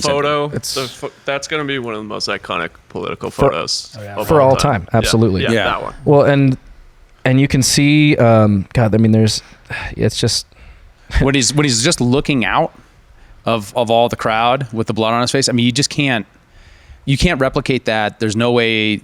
The context of that immediately speaks. You immediately know the story. And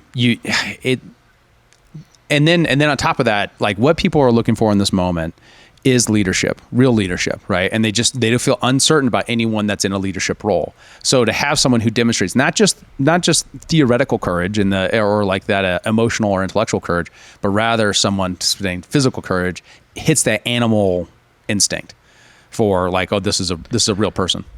I also want to hit on something. Uber Boyo had a thread here where he put together how does Donald Trump have so much mimetic power? Because, like, mimetic memes, the ability to create a meme into existence. And when you just see like that image, which is the famous image, but also you just go through all these like, right? He's just sitting there with, right? Like it's just, there's an interesting like vibe check that exists there with kind of like him with the Pope, right? He's really good at this, which is where you might ask, oh, that's funny. That's actually me. Wow. Hey, yeah, look at you. We were going back and forth on it. This is why I pulled that thread. But that image right there. This image right here. Well, so you have next to, this is him going into the his mugshot. His mugshot, and then you have that image with the blood on the face, right? Mm-hmm. that's going to be in history books. Like you just know that moment. It's like, oh, okay. Oh yeah, here and then this one that somebody snapped this shot when he went down, right? Yeah. With him being down there, Secret Service, it's like going in underneath the Secret Service, like between his legs, and just seeing him on the ground with the blood coming down, right? Okay, so I mean, I think just to back up one step, I think people would be upset if we didn't at least dig into the was it staged narrative or question. Why do so many people think that?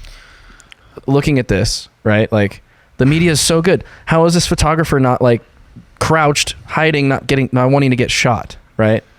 Well, you can see that exact photographer in the video. Is like it's actually a very famous photographer who's like a wartime photographer and all this stuff. Okay, I can't remember his name. Like this is a photographer that has tons of awards. The New York Times one? Yeah, I'm not sure where he's from, but this image was captured by like a very famous photographer, and you can see in the speech when the shooting has happened, you see this photographer jump over the fence and get in there and get a shot when the shooting's going on. Yeah, it's a guy that's really it's a guy that's like going for all the best shots. He's like, he has this instinct where he's like, I'm in a moment of history. I got to get this shot taken, right? And then additionally, that like it would be so hard to stage. The amount of things that you'd have to pull off so quickly to make that happen. It's so the tenability is so low. We have a picture.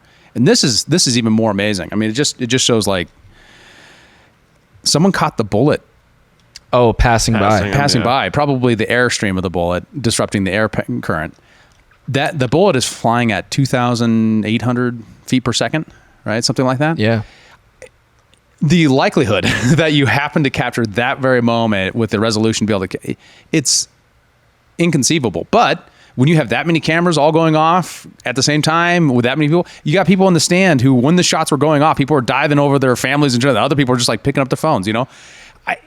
That doesn't speak to, you have to get a lot of people to cooperate with the staging to make that happen. Well, the other question it's too, it's someone also died. The other, well, exactly. True. Yeah, I mean, but that's the argument. That's the crisis. That's the argument, and that's actually something that was in that Man on the Street interview when that we just played because we didn't play the entire thing. Yeah. Was them saying him going, well, someone died. Do you think that was staged? It's like, oh, do you think Trump cares about someone dying? Like that was the argument that was made. Some of it's some bonkers ideas. Like, can you imagine the kind of arrogance you would have to be like, yeah, just shoot my ear off.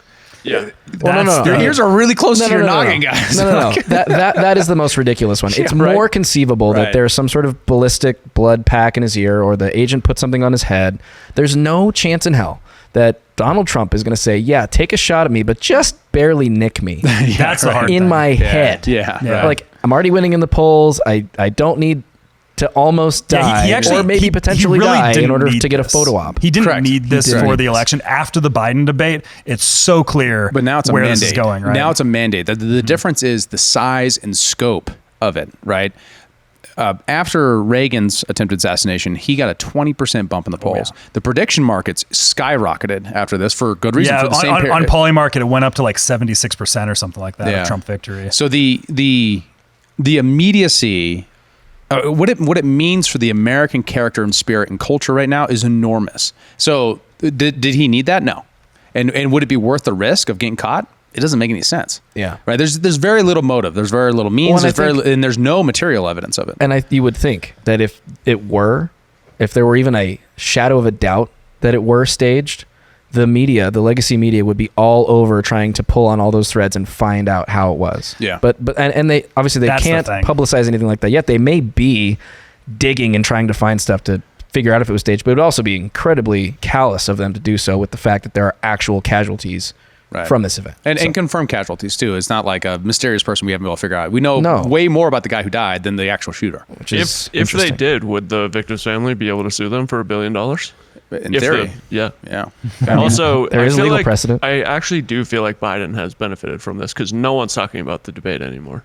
For now. But what people are talking about is Trump dodged bullets and Biden falls downstairs. That's true. The juxtaposition is not good. If he lost a substantial amount of the black vote, in which there seems to be evidence to suggest that it's true, that could be that's a huge difference on the electoral outcomes. That means he's done. Well, and not just to mention just the cultural means, what I'm talking about earlier. Yeah.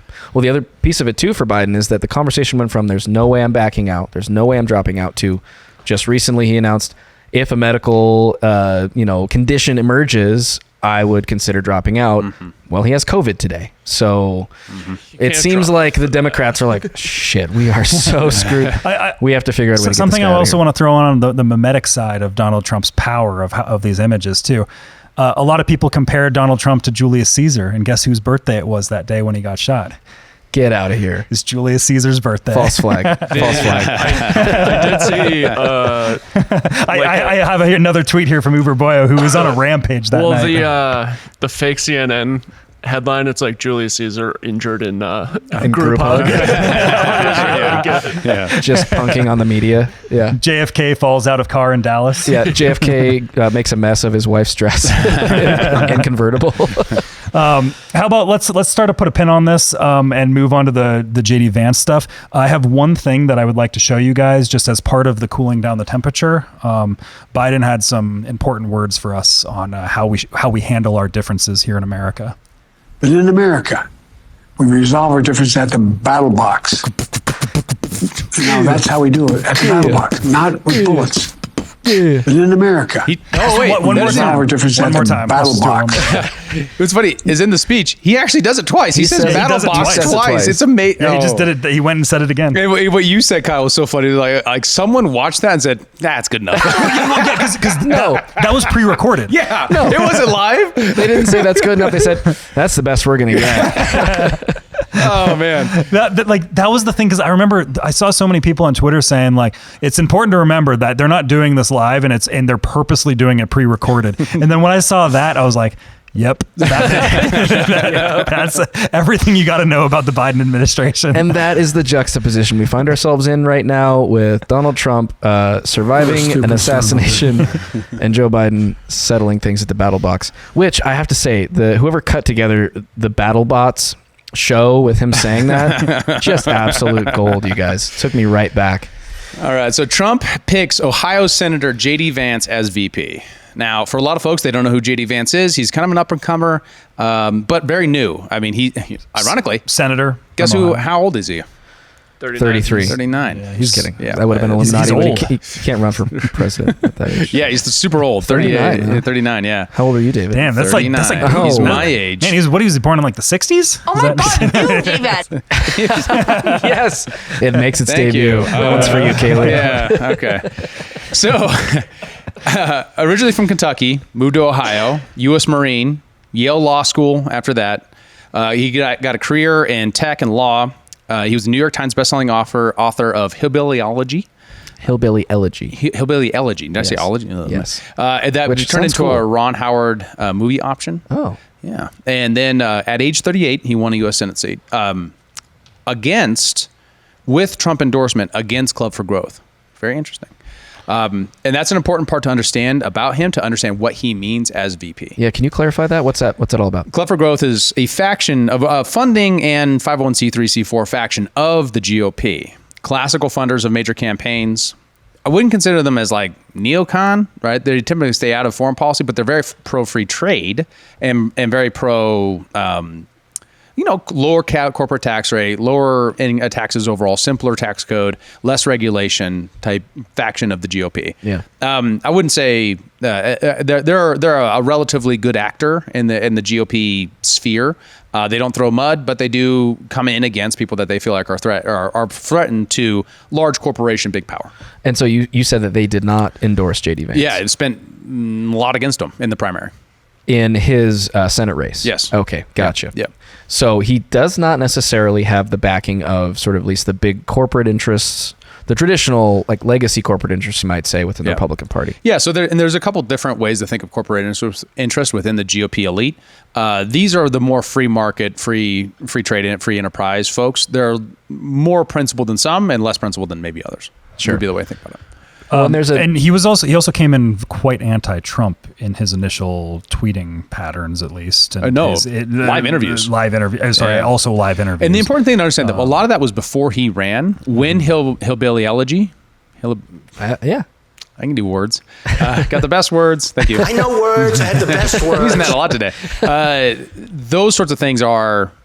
He did a lot of that then because his book was kind of seen as a justification of the outreach to rural poor whites by the Republicans, because he very comes across as a conservative who's in the book. You get the overall impression, and Tom Woods actually did an interview with him on the book. That's very interesting. They dig into this. The degree to which he is talking about rural white poverty and the institutions and culture around it that enforce and kind of create it, while without giving any clear government solution to these problems. Very much saying that this is a sociological problem that's separate and larger than government, that requires a different sort of response than what we typically hear out of the left, which is we'll give them more money from the rich and that will fix the problem. Sure. So that was where it kind of came across as he threaded a very specific line at a specific time about rural white poverty that became a platform, kind of like an intellectual justification for Trumpian instincts that is now built into like a national conservative kind of movement, with him as being kind of one of the pillars of that, which is interesting because he's one of the younger pillars of that. Like you got Steve Bannon and other folks like that in the international national conservative scene who are bigger than him in the sense of like they've wielded power longer. But because him being young, him being a Marine, having a connection with a lot of big moneyed interests in California, he's in a great spot for VP candidate for that sake. Okay, so I have a bunch of questions for you guys about J.D. Vance. First of all, regarding his prior comments about Trump, negative comments about Trump, called him an idiot and all sorts of other stuff.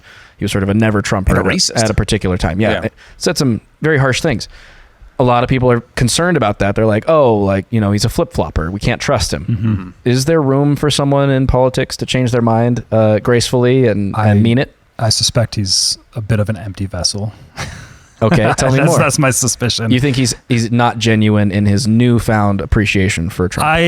I personally think that Peter Thiel is vice president. Okay, like so he is a Peter Thiel lackey. If we're going to go there right now, then you need to clarify who Peter Thiel is. So all that. PayPal Mafia, right, it's all the people around PayPal in the original early days of PayPal, which is Elon Musk, David Sachs, Peter Thiel, etc. Like there's a big host of them, and a lot of them have like those Silicon Valley connections, and they tend to be they're fairly libertarian. Like they tend to be kind of like libertarian Republican types. They're not necessarily in the censor everything crowd of Silicon Valley that exists there. And Peter gave $15 million to Vance's Senate campaign. Okay, so you're massive saying donor. He's got some serious favors to repay, in a sense. Yeah, and all of those people were DeSantis guys before this too. Like in this year's presidential election, they were all the guys getting behind the DeSantis campaign and were the major funders of him. Like Elon Musk had endorsed DeSantis. David Sachs was a big DeSantis donor. David Sachs from the All In podcast, et cetera. He was in that video with Don Jr. at the thing that we played with Bongino. Sure. Peter also flew Vance out personally to Mar-a-Lago for him to apologize to Trump. Like that's a famous thing that happened. Oh, interesting. Right? Yes. Interesting. Okay, so he was made to bend the knee, so to speak. Yes, you have to bend the knee, sir, because we have and this is a thing in tech, because a lot of my people in like tech circles are actually pretty excited about Vance because he represents what is commonly called in these circles as gray tribe. It's like we're not blue tribe, we're not red tribe, and we're very upset with the blue tribe takeover of tech that has happened, and we are resisting that, but we're not necessarily red tribe, but we find ourselves kind of aligning with those people. Like there's this camp, and they themselves call it, so like you have like a lot of AI people, crypto people, those types of people, right? They call themselves this camp, and they're like, who are we kind of getting on board with? And the Trump people have been courting those people a lot, and a lot of the tech people see Vance as kind of their arm of their political arm now. I see. So Vance is a calculated move on the part of the Trump campaign to court perhaps big tech money and influence in order to kind of solidify keeping in that. mind there was the Chamath and David Sachs fundraising events, which makes a lot more sense now in retrospect given those connections. David Sachs was a main speaker at the RNC talking about Ukraine, all this stuff too, right? Vance actually worked at Mithril Capital, which is Peter Thiel's VC firm. He worked there for a year before his Senate time, so he worked under. So those connections exist there, right? With that, who is Peter Thiel in a political sense, and is J.D. Vance's tight alignment with him a good thing or a bad thing? I think it's going to be a mixed bag. In my opinion, it's more positive than it is negative. areas that libertarians might disagree in is there's a bit of a there's certain Middle East foreign policy stuff, but Eastern Europe foreign policy stuff is probably good, right? So, yeah. But Middle East foreign policy stuff, when it comes to like Israel and Iran, is an area that libertarians might get sticky with, because Peter Thiel is Palantir. He is private intelligence contracting, right? And I think what we're going to end up seeing with the Trump administration, and this is something that Trump actually did a lot of in his previous administration, didn't get covered a whole lot, was more privatization of intelligence and just disregarding things like the CIA and just going private, and then tearing away clearances, so that pipeline from CIA worker bee into private military access and getting the big paychecks and the board seats starts to get shut down. Trump kind of did away with a lot of that stuff. He changed the rules around there, and he just himself personally contracted a lot of private intelligence instead of just disregarded the CIA. So sort of a backdoor way of diminishing the deep state's control over some certain things. So when we see guys like Peter Thiel and Eric Prince and with Blackwater and everything, like we're going to see those types of moves that are happening, which could be positive, could be negative, kind of depends on the way that you look at it. But I think more decentralization of intelligence is probably useful. Sure. So there was a time when Peter Thiel was considered like a light of the libertarian movement of sorts. I remember that, right? yeah. So like there was a time where that was clear. That was a time where it was very easy to be a foreign policy libertarian, right? Because all that really existed was the forever wars, right? And but you'd find him talking about cryptocurrency competing with the U.S. dollar, or concerns about all the domestic regulations, stuff like that. That was very standard libertarian talking points that would be shared with and are congruent with the new branding of a lot of those folks in national conservatism. So when you think of Vivek and his branding, the way he talks about it, all very compliant with that. It's within a libertarian-esque moment when it considers itself at certain issues. And other issues, there are exceptions. I think it's interesting because a lot of the anti-corporate, pro-worker stuff from Vance, it could be very jaded, right? Or it could be legitimate. If you look at his background, his work with the Teamsters and things like that, those are all major components of what you would consider to be an angle that the Republicans have been building to prior to 2016, but definitely culminating in 2016 with Trump and the trade war with China question, which is one of Peter Thiel's major issues, or major issues why he endorsed Trump and went for Trump last time, was because of his aggressiveness against China, because their tech industries are fighting each other, right? They're a very specific competitor in the intelligence space for, online surveillance.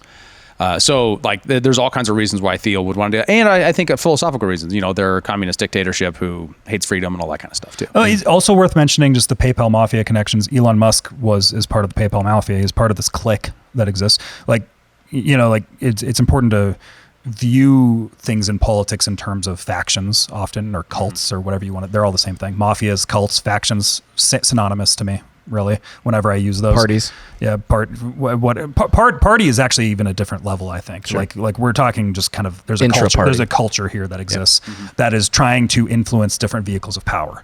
Elon Musk is dedicating $45 million per month until the end of Trump's campaign to a Trump super PAC. Right. So there's a lot of money flowing in for helping Trump right now from these folks. But now it's a bit of a spike ball electorally, but what it means is access. And what it means is, especially J.D. Vance now gives them permanent access to the White House for hearing their grievances. They can have a text message relationship and talk to the vice president. That's a really important place for those guys in getting that vehicle. So if you ask him, to answer part of your question too, that I want to be fair to, if you ask him why he changed his mind on Trump, it was because he believed the media, what they said about Trump at the time, and his initial reaction was more as Trump is the elite. And then he realized, no, Trump is an elite that's fighting for the little guy, and that's why I'm now in favor of him. Does that make sense? So his flip is on the axes of big corporation, bad suspect, small trade union, good guy, unsuspect. Yeah, and I also want to be fair to JD Vance as well. Like I'm kind of joking when I say he's an empty vessel. Like I think there's some of that there. I think he is a guy with his own opinions and his own ideas, but you can't really deny the fact of Peter Thiel's influence over him. And could be worse. Could be a lot worse people to. I like Peter quite a bit. Like I actually do like him quite a bit. I have some disagreements here and there, but overall, I would say I'm like 80% in agreement with him on things. So I'm like, yeah, that's fine with me. Like, it's a fine pick. I would have preferred certain other people as the VP candidate, but I'm like, you can't go super wrong with JD Vance, really, in my opinion. So if you look at by policy, right, I do have a great video of him talking about the administrative state if you want to get into that. And then we have some other ones on his speech from the National Conservative Convention. The guy he's talking to, I forgot about that guy. I don't even know who it is. It's Jack Murphy. He had a whole bunch of drama a few years ago. He used to be a regular on Timcast. So you can tell where we're at in time on JD Vance, whether he's pro-Trump or anti-Trump, based upon whether or not he has a beard. So once he got the beard, that's the pro-Trump era? Yeah. He got some testosterone back in his system, and then he was like pro-Trump and grew up. They were like, we need you to change your image so that it's really clear that this is new you and not old you. That's my biggest thing. You're a different person now. I think that's the biggest one of JD Vance. We got beards back in the White House. Go Beards. Hey, go Beards. Woo! Let's go. Yeah. Let's go. I was talking about this. The other day with some people of JD Vance is very memeable. And it's not for the same reason of Trump. Like, Trump is so unique that he's memeable. JD Vance just he exhibits an archetype. And there's something around that where I'm like, and it's like he's not super unique in his appearance, really. It's like there's just been a lot of really good memes that have come out about him. But yeah, here's him talking about the administrative state. Founding fathers actually created a very powerful chief executive, a very powerful president. But if he can't even fire the people in his own administration, is this really a successful republic? So a lot of conservatives have said we should deconstruct the administrative state. We should basically eliminate the administrative state. And I'm sympathetic to that project. But another option is that we should just seize the administrative state for our own purposes. We should fire all of the people. I mean, I think Trump is going to run again in 2024. I think he'll probably win again in 2024. And he'll win by a margin such that he will be the president of the United States in January of 2025. I think that what Trump should do, if I was giving him one piece of advice, fire every single mid-level bureaucrat, every civil servant in the administrative. So somewhat radical. Obviously, he's kind of navigating between these two ideas of, firing everybody, firing all the mid-levels, wielding the state for your purposes versus getting rid of it on principle. Vivek, I think, would have been clear. Right, would have been saying, no, we get rid of everybody and start anew. Yeah, I actually wish that clip would have extended further, because I feel like the clipping of that clip almost makes me think that it's a little bit disingenuous, because it looked like he was about to go into something about firing a lot of mid-level people too. Yeah, but it's just a question, and I think it gets to the heart of just what is his orientation to these big questions about what to do about the administrative state, the deep state, and how best to deal with it. Yeah. And I think it's interesting, it's telling as a senator that they didn't have a clearer answer. From a leadership point of view. Yeah. Before we go too much further on the policy stuff, and I do want to, there was some. So there was obviously the assassination attempt on Saturday was a shakeup. Mm-hmm. As you put it, everything changed, and there was a strategic timing to when they were going to announce the VP. Strategery. It was supposed to be Wednesday, I believe, today. Which is why we scheduled this podcast for the time that we did. We thought we were going to know by now who the VP pick was, so we could discuss it.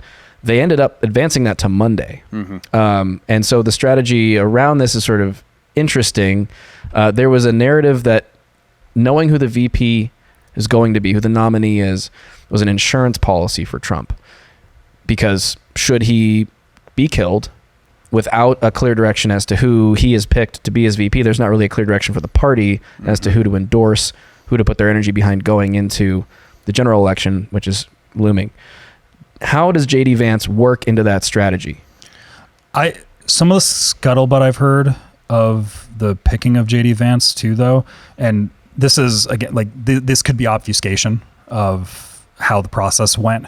But I know Vivek said on his interview with Megyn Kelly today that JD didn't know he was the pick until 30 minutes before the pick happened. Okay. But also I've heard a lot of scuttlebutt that Thiel, Elon, Sachs, and Chamath were all on a call with Trump saying that they were all pitching JD Vance really hard a few days ago as well. Because it is one of these things where I'm not sure Trump knew who the VP pick was until fairly recently. I think that he's been Trying to decide. He's been kind of like him, maybe him, maybe him. Like I think he's kind of had his options open for some time, and then he's just like pull the trigger on an instinct kind of a thing. Like well, until but Saturday, I do think the assassination tip might have been a variable of that because now there's a clear line of succession for the MAGA movement and the national conservative movement, if that's how you want to conceptualize it, and it's a young guy who's unimpeachable in many ways, right? He's a very difficult guy to attack from a lot of different angles. He has a multiracial family. He served in the U.S. military. He has private business experience. He's from a swing state, Ohio. He's like, there's so many layers. He hits a lot of boxes. In which case, but he has a beard and he's untrustworthy. But he's white. They do say that. Well, and the other piece of it too, right, is the idea of an insurance policy is if Trump should be killed. Dies. The theory is that I've heard you want somebody that the deep state will be just as fearful of. Yeah, right? that's kind of true. I mean, obviously, if you look at if you look at his policies, you're like, that's not as clear. When you look at the difference between who he's with and around versus Mike Pence and who he's been with and around is very clear. One is very much a signal to the GOP establishment with Pence, which makes a lot of sense in 2016 because it's about trying to unify the party underneath Trump after a contentious primary. And then there's Vance, which is much more of an outsider, much more willing to talk about and go after what were typically center left-wing issues, such as talking about poverty and talking about standing up for the worker. Well, and just in general, the PayPal Mafia guys are so much better than most of the other billionaires.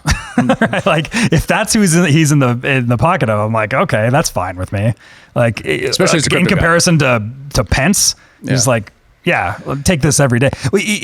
There's a lot of signaling there where it's like, if it was someone like Vivek, Tulsi, or Vance, all of those, I'm like, okay, I think Trump's learned a lot of lessons. And each one of those does signal I'm not trying to reunify with the Republican Party of the Bush era, which is what Pence says. This is a new. So that would have been Nikki Haley. Unique moment, right? A new unique movement within the Republican Party that they need to reconcile around. If you look at the way they've transformed the platform, is substantially different. Is it really? In relationship to that? Yeah. And there was some think pieces written about that this week.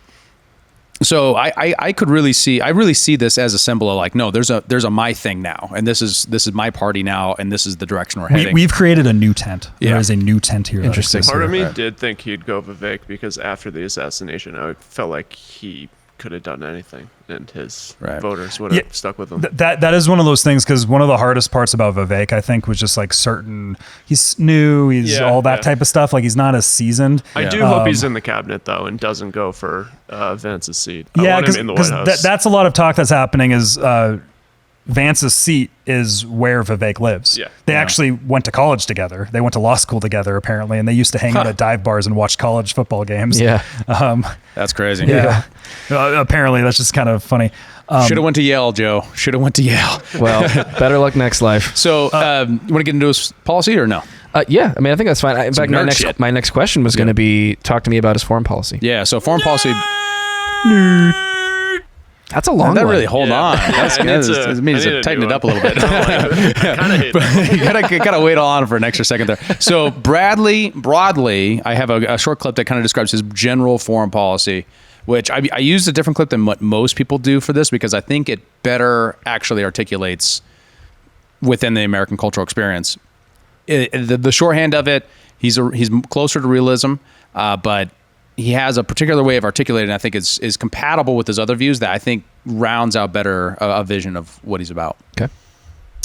If you could just go back to one of my hobby horses over the last few years is this idea that American foreign policy should be realistic about what we can accomplish, where we can focus, and the fact that military power is fundamentally downstream of industrial power. The most important lesson of World War II is not that if you thump your chest and pretend that you're the good guy, you can win a conflict. The most important lesson of World War II is that if the home front is strong, then we can win and project power overseas. Our leaders seem, of course, to have forgotten that.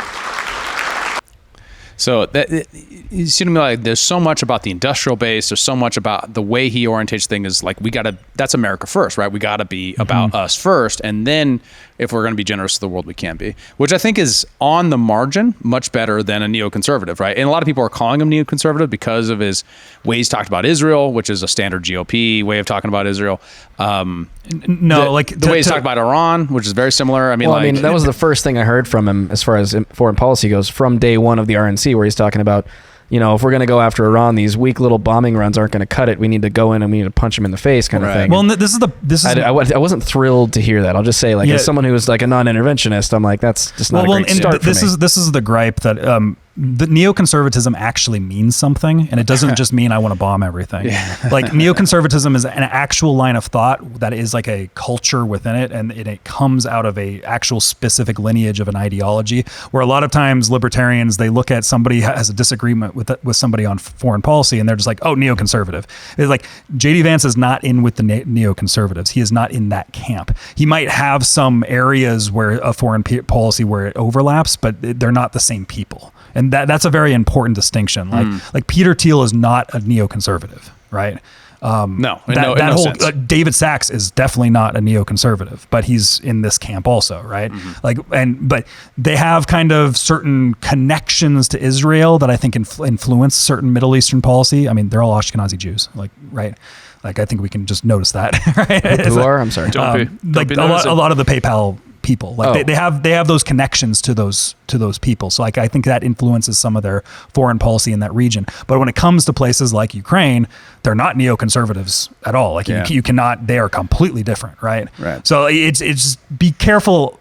Be careful with the words of who you label with neoconservative. Right. Sure. And it was the combination of being anti-Trump and then being, the way he has been on some of these messaging points have made some of the America First movement skeptical of him. Sure. The Ukraine, however, he's been very strong on and actually ran against Ukraine in 2 years ago. So that's not a small thing. Zelensky just put out just said a bunch of really nasty stuff about Vance. Yeah, that's a good sign. And he got Van Jones saying he's like this giant crisis for the world, et cetera, et cetera. Like the amount of oh my God, he's not with us on Ukraine is substantial, and that's all coming from the left. And those guys are already his enemies, as well as the Lincoln Project people, because he's on the board with Trump now. So there's already his enemies. So there's really no real cost there now. But in two years ago, there was a substantial cost of being anti-Ukraine while running in Ohio. In fact, you can find a lot of the hit pieces against him were all about how he hates gay people and wants Ukraine be owned by Russia. In fact, all of Europe. Those sorts of rhetoric. So another thing. Small thing. Another thing to be positive, and again, this is from the tech sphere, is Andreessen Horowitz donated to the Trump camp after this decision as well. And Mark Andreessen is a very libertarian tech guy. Yeah. And Ben Horowitz too. Like they're both solid. And I think as far as for tech regulation and stuff like that, when it comes to AI, it's a really good symbol, right? It's a signal for that. Here's a question I have really quick. Do you think that having a vice president who is a Marine, or candidate, I should say, he's not the president yet, but vice presidential candidate who is a Marine, who has a non-interventionist foreign policy with regards to Ukraine, will have positive impacts on other Senate races, namely our own here in Montana?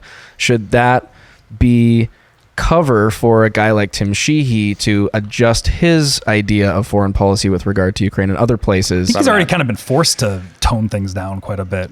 Well, I would hope so. He started his race being Nikki Haley, and now he just doesn't really talk about it that much. Which is crazy for a guy with military experience. You'd expect foreign policy to be kind of a primary plank because that's like kind of part of your world, right? Your experience. You don't think so, David? You don't think that's going to change him at all? Because Steve Daines is in charge of the NRSC, and he's a Ukraine hawk.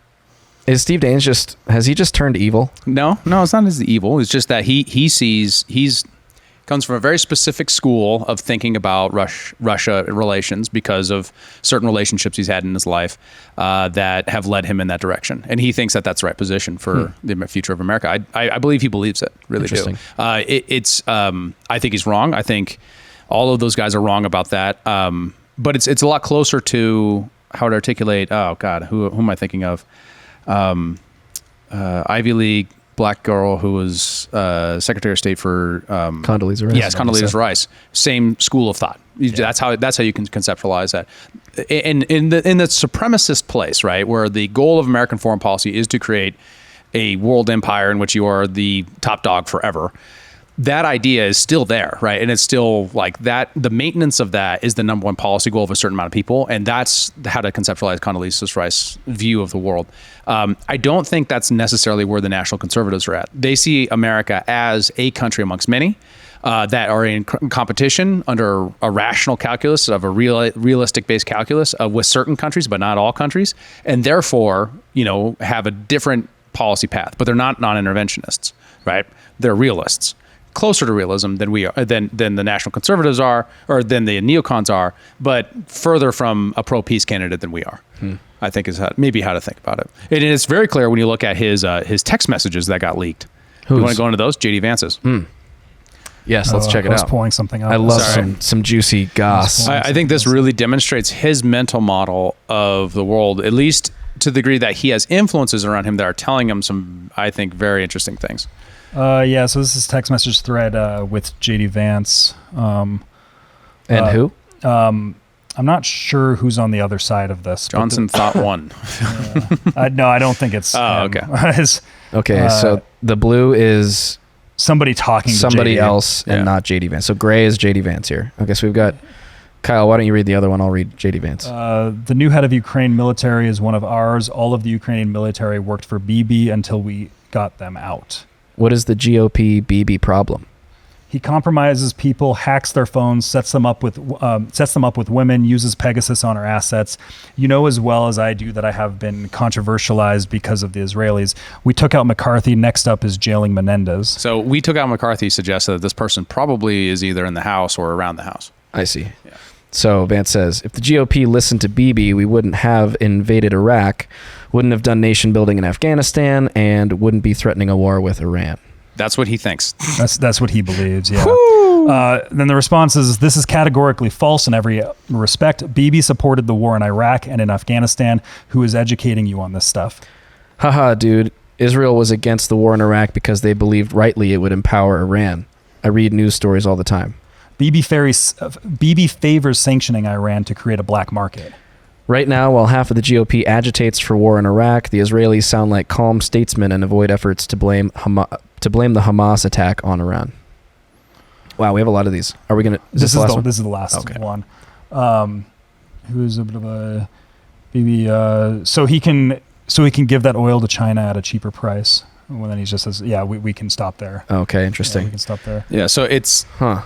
Let me show you guys this video. He thinks if we listened to Bibi, we wouldn't have done those things? Yeah, and apparently he hasn't seen the YouTube. I just posted it into the notes, Kyle, of Netanyahu. It's saying we should take out Saddam. And I can just talk over it. But this is where he's Bibi Netanyahu right after 9/11, talking to, basically encouraging the Congress to invade Iraq. And there's actually a point where Dennis Kucinich says, is there anyone else we should invade while we're at it? Said someone ironically. If you take out Saddam's regime, I guarantee you that it will have enormous positive reverberations on the region. And I think that people sitting right next door in Iran, young people, and many others will say, the time of such regimes, of such despots, is gone. There is a new age. Something new is happening. And that is speculation on your part, or you have some evidence to that effect? I was asked the same question in 1986. I had written a book in which I had said that the way to deal with terrorist regimes, with terror, was to deal with the terrorist regimes. And the way to deal with the terrorist regimes, among other things, was to apply military force against them. The way we did in Afghanistan. The way, for example, I want to answer your question. I guess I'm running out of time, so I quickly was trying to get there. We've done, I think, what you proposed in Afghanistan, yet I haven't seen that sort of neighborhood effect. Well, I think there's been an enormous effect. The effect was, we were told that there would be a contrary effect. First of all, people said that there would be tens of thousands of people streaming into Afghanistan, zealots who would be outraged by America's action, and this would produce a counter-reaction in the Arab world. But I think you're not saying that when you take an action like we did in Afghanistan, we're going to see all the other countries just fold. No, what we saw is something else. First of all, we saw everybody streaming out of Afghanistan. The second thing we saw is all the Arab countries and many Muslim countries trying to side with America, trying to be okay with America. The application of power is the most important thing in winning the war on terrorism. If I had to say, what are the 3 principles of winning the war on terror? It's like, what are the 3 principles of real estate, the 3 L's, location, location, location? The 3 principles of winning the war on terror are the 3 W's, winning, winning, and winning. The more victories you amass, the easier the next victory becomes. The first victory in Afghanistan makes the second victory in Iraq that much easier. The second victory in Iraq will make the third victory that much easier too, but it may change the nature of achieving that victory. And the next person to ask him a question is Dennis Kucinich, who asked who else they should invade that third victory, and he said Iran. Huh. Yeah. Huh. So that kind of gets you a vision of like, okay, like he's in an echo chamber as a senator that is probably tilts heavily in a particular vision when it comes to the Middle Eastern policy. And the last one is free trade, which I think is the next like break from, I think, the traditional GOP, leans them heavily in Trump's direction, and might be interesting to get into. It's about a minute long, Kyle. Yeah, I'm pulling it up. Another thing that we've made real progress on is even the libertarians, even the market fundamentalists, and I know we have a few in the audience, and we won't beat up on you too much. I know Warren's out there somewhere. Even they acknowledge that you can't have unlimited free trade with countries that hate you. It'd be the equivalent of allowing the Nazi Germans in 1942 to make all of our ships and missiles. People recognize that era has come to a close. Even the people who are generally going to disagree with us about how much to protect American industry from this point forward agree you can't let the Chinese make all of your stuff when you're engaged in, I think, a long-term great power competition with the Chinese. So we've made incredible progress there. So that could get you a sense of the way he thinks about it. Yeah. So not necessarily like China super bad, but hey, maybe we just shouldn't be completely reliant upon China. Yeah, that's one of his, I think, steel man for the libertarian case on free trade. I think he's far more aggressive in industrial policy than that in reality. Yeah. Interesting. Yeah. All right. So let's, I have one thing to maybe close us out with here. Before you do, I just want to say holistically, on JD Vance, as the smaller libertarians we are, how excited or not excited are you guys, given his policy positions, for him to be the presumed vice president in November? It's not presumed. He's the guy. Right? I'm just saying the presumed vice president. Assuming the Trump ticket wins. Do you think he's going to be a good vice president or not? Yeah, I'm more positive than I am negative on him. Okay. I think that there's a lot worse options that could have happened. He's definitely in the higher tier. I have some disagreements here and there, but I have disagreements with anybody that would have been picked. So, and I'm not as kind of poo-poo on a lot of the people that are behind Vance. I know a lot of people have kind of mixed feelings about that bag of people, but I'm generally positive around those types of people. So great. And especially in the realms that I really care about, which is kind of like tech and regulation and crypto and AI and all those things, he's going to be solid on those. He's demonstrated that to me pretty heavily, and he's demonstrated to that industry very heavily that he's good on those. I worry about a real trade war, like a real one on scale, Smoot-Hawley tariff, post-Great Depression sort of thing. Trump gets back into office, interest rates don't go down. There's some influence to try to make that happen. If they go up even more to try to fight inflation, if that gets even worse, and they compare that with a trade war that's just like the Great Depression, we could see a very big collapse. What does that look like in consumer terms? Extremely high prices. Yeah. With high interest rates simultaneously, with punishing taxes on most of your most affordable, cheapest goods, and then counter. That also implies counter tariffs on American exports, which means unemployment in American export industries, which are some of our biggest manufacturing industries. So therefore, actually defeating the thing he's trying to do. So I do worry about that because I don't have enough information to see what exactly the aim is. That said, there are a lot worse candidates for a lot of those positions. I wouldn't want somebody who is in there trying to encourage war with Russia, and the fact that we have someone who's standing good on that is a huge deal in the short run. Yeah, I worry about the longer term impacts, but there are much worse choices for that. Well, we'll just have to see who the libertarian is that Trump has promised to put in his cabinet. Hopefully it's somebody with a sound trade policy that can talk some sense into him on that. I want to close us out with somebody that was floated around for vice president. I want to bring something back that we haven't had in quite some time. This one's for you, Joe, actually. Is it? I want to get a little bit of a fashion critique. of Miss Nikki Haley here. Wow. First, let's see what she has to say, because I think this might be shocking. It could have been Nikki Haley. A strong president doesn't start wars. A strong president prevents wars. What the fuck?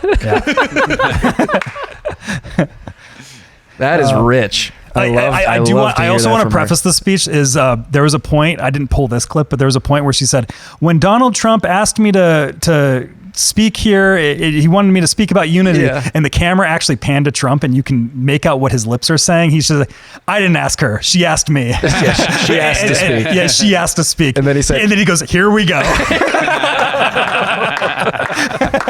Do not come. Do not come. I'm going to come. But it is funny. She has all these tweets talking about unity and how she's endorsing Donald Trump and all this stuff. And it's funny to see. Well, she's got to preserve her role within this world that did not go her way. So, and for people who weren't with us during the primary season, there's kind of a meme that's circulated around Nikki Haley. Joe has very important tastes around her fashion choices. I mean, so how are you feeling? I just had a couple of choice words for the bathrobe that she wore in the first debate and the loungewear that she wore in the second. I'd say she's returning to the like of her second debate performance. This looks like, something nice and comfortable to wear around the house. Not exactly something I'd wear on a stage in front of a bunch of Republicans, but that's just me. And I don't wear women's clothes, unlike the guy who, Sam Brinton, whatever he was, nuclear something or other. Anyway, the floral print, not my favorite. I like the color blue, though, so that's a win. We'll give her that. It's a nice color blue. It accents her skin tone well. How about that? Huh? You guys happy? Looks great. Let's close this thing out. Thank you guys so much for watching. This has been another wonderful episode of Human Reaction. Thank you guys for being here. Thank you for watching. Please do hit the like button, follow, subscribe, give us a review wherever you're listening. For David Rand, for Kyle Mack, for Bennett, who is back from his adventure in As you probably Northern heard from Europe. the buttons. On the buttons. My name's Joe Sheehan. Thanks so much. Telekinesis, Kyle. See ya. Thanks for tuning in to Human Reaction. Please be sure to like, follow, subscribe, and give us a review on your podcast platform of choice. And if you want to become a member and support the show financially, check out humanreactionpod.com. And remember, I don't wear women's clothes.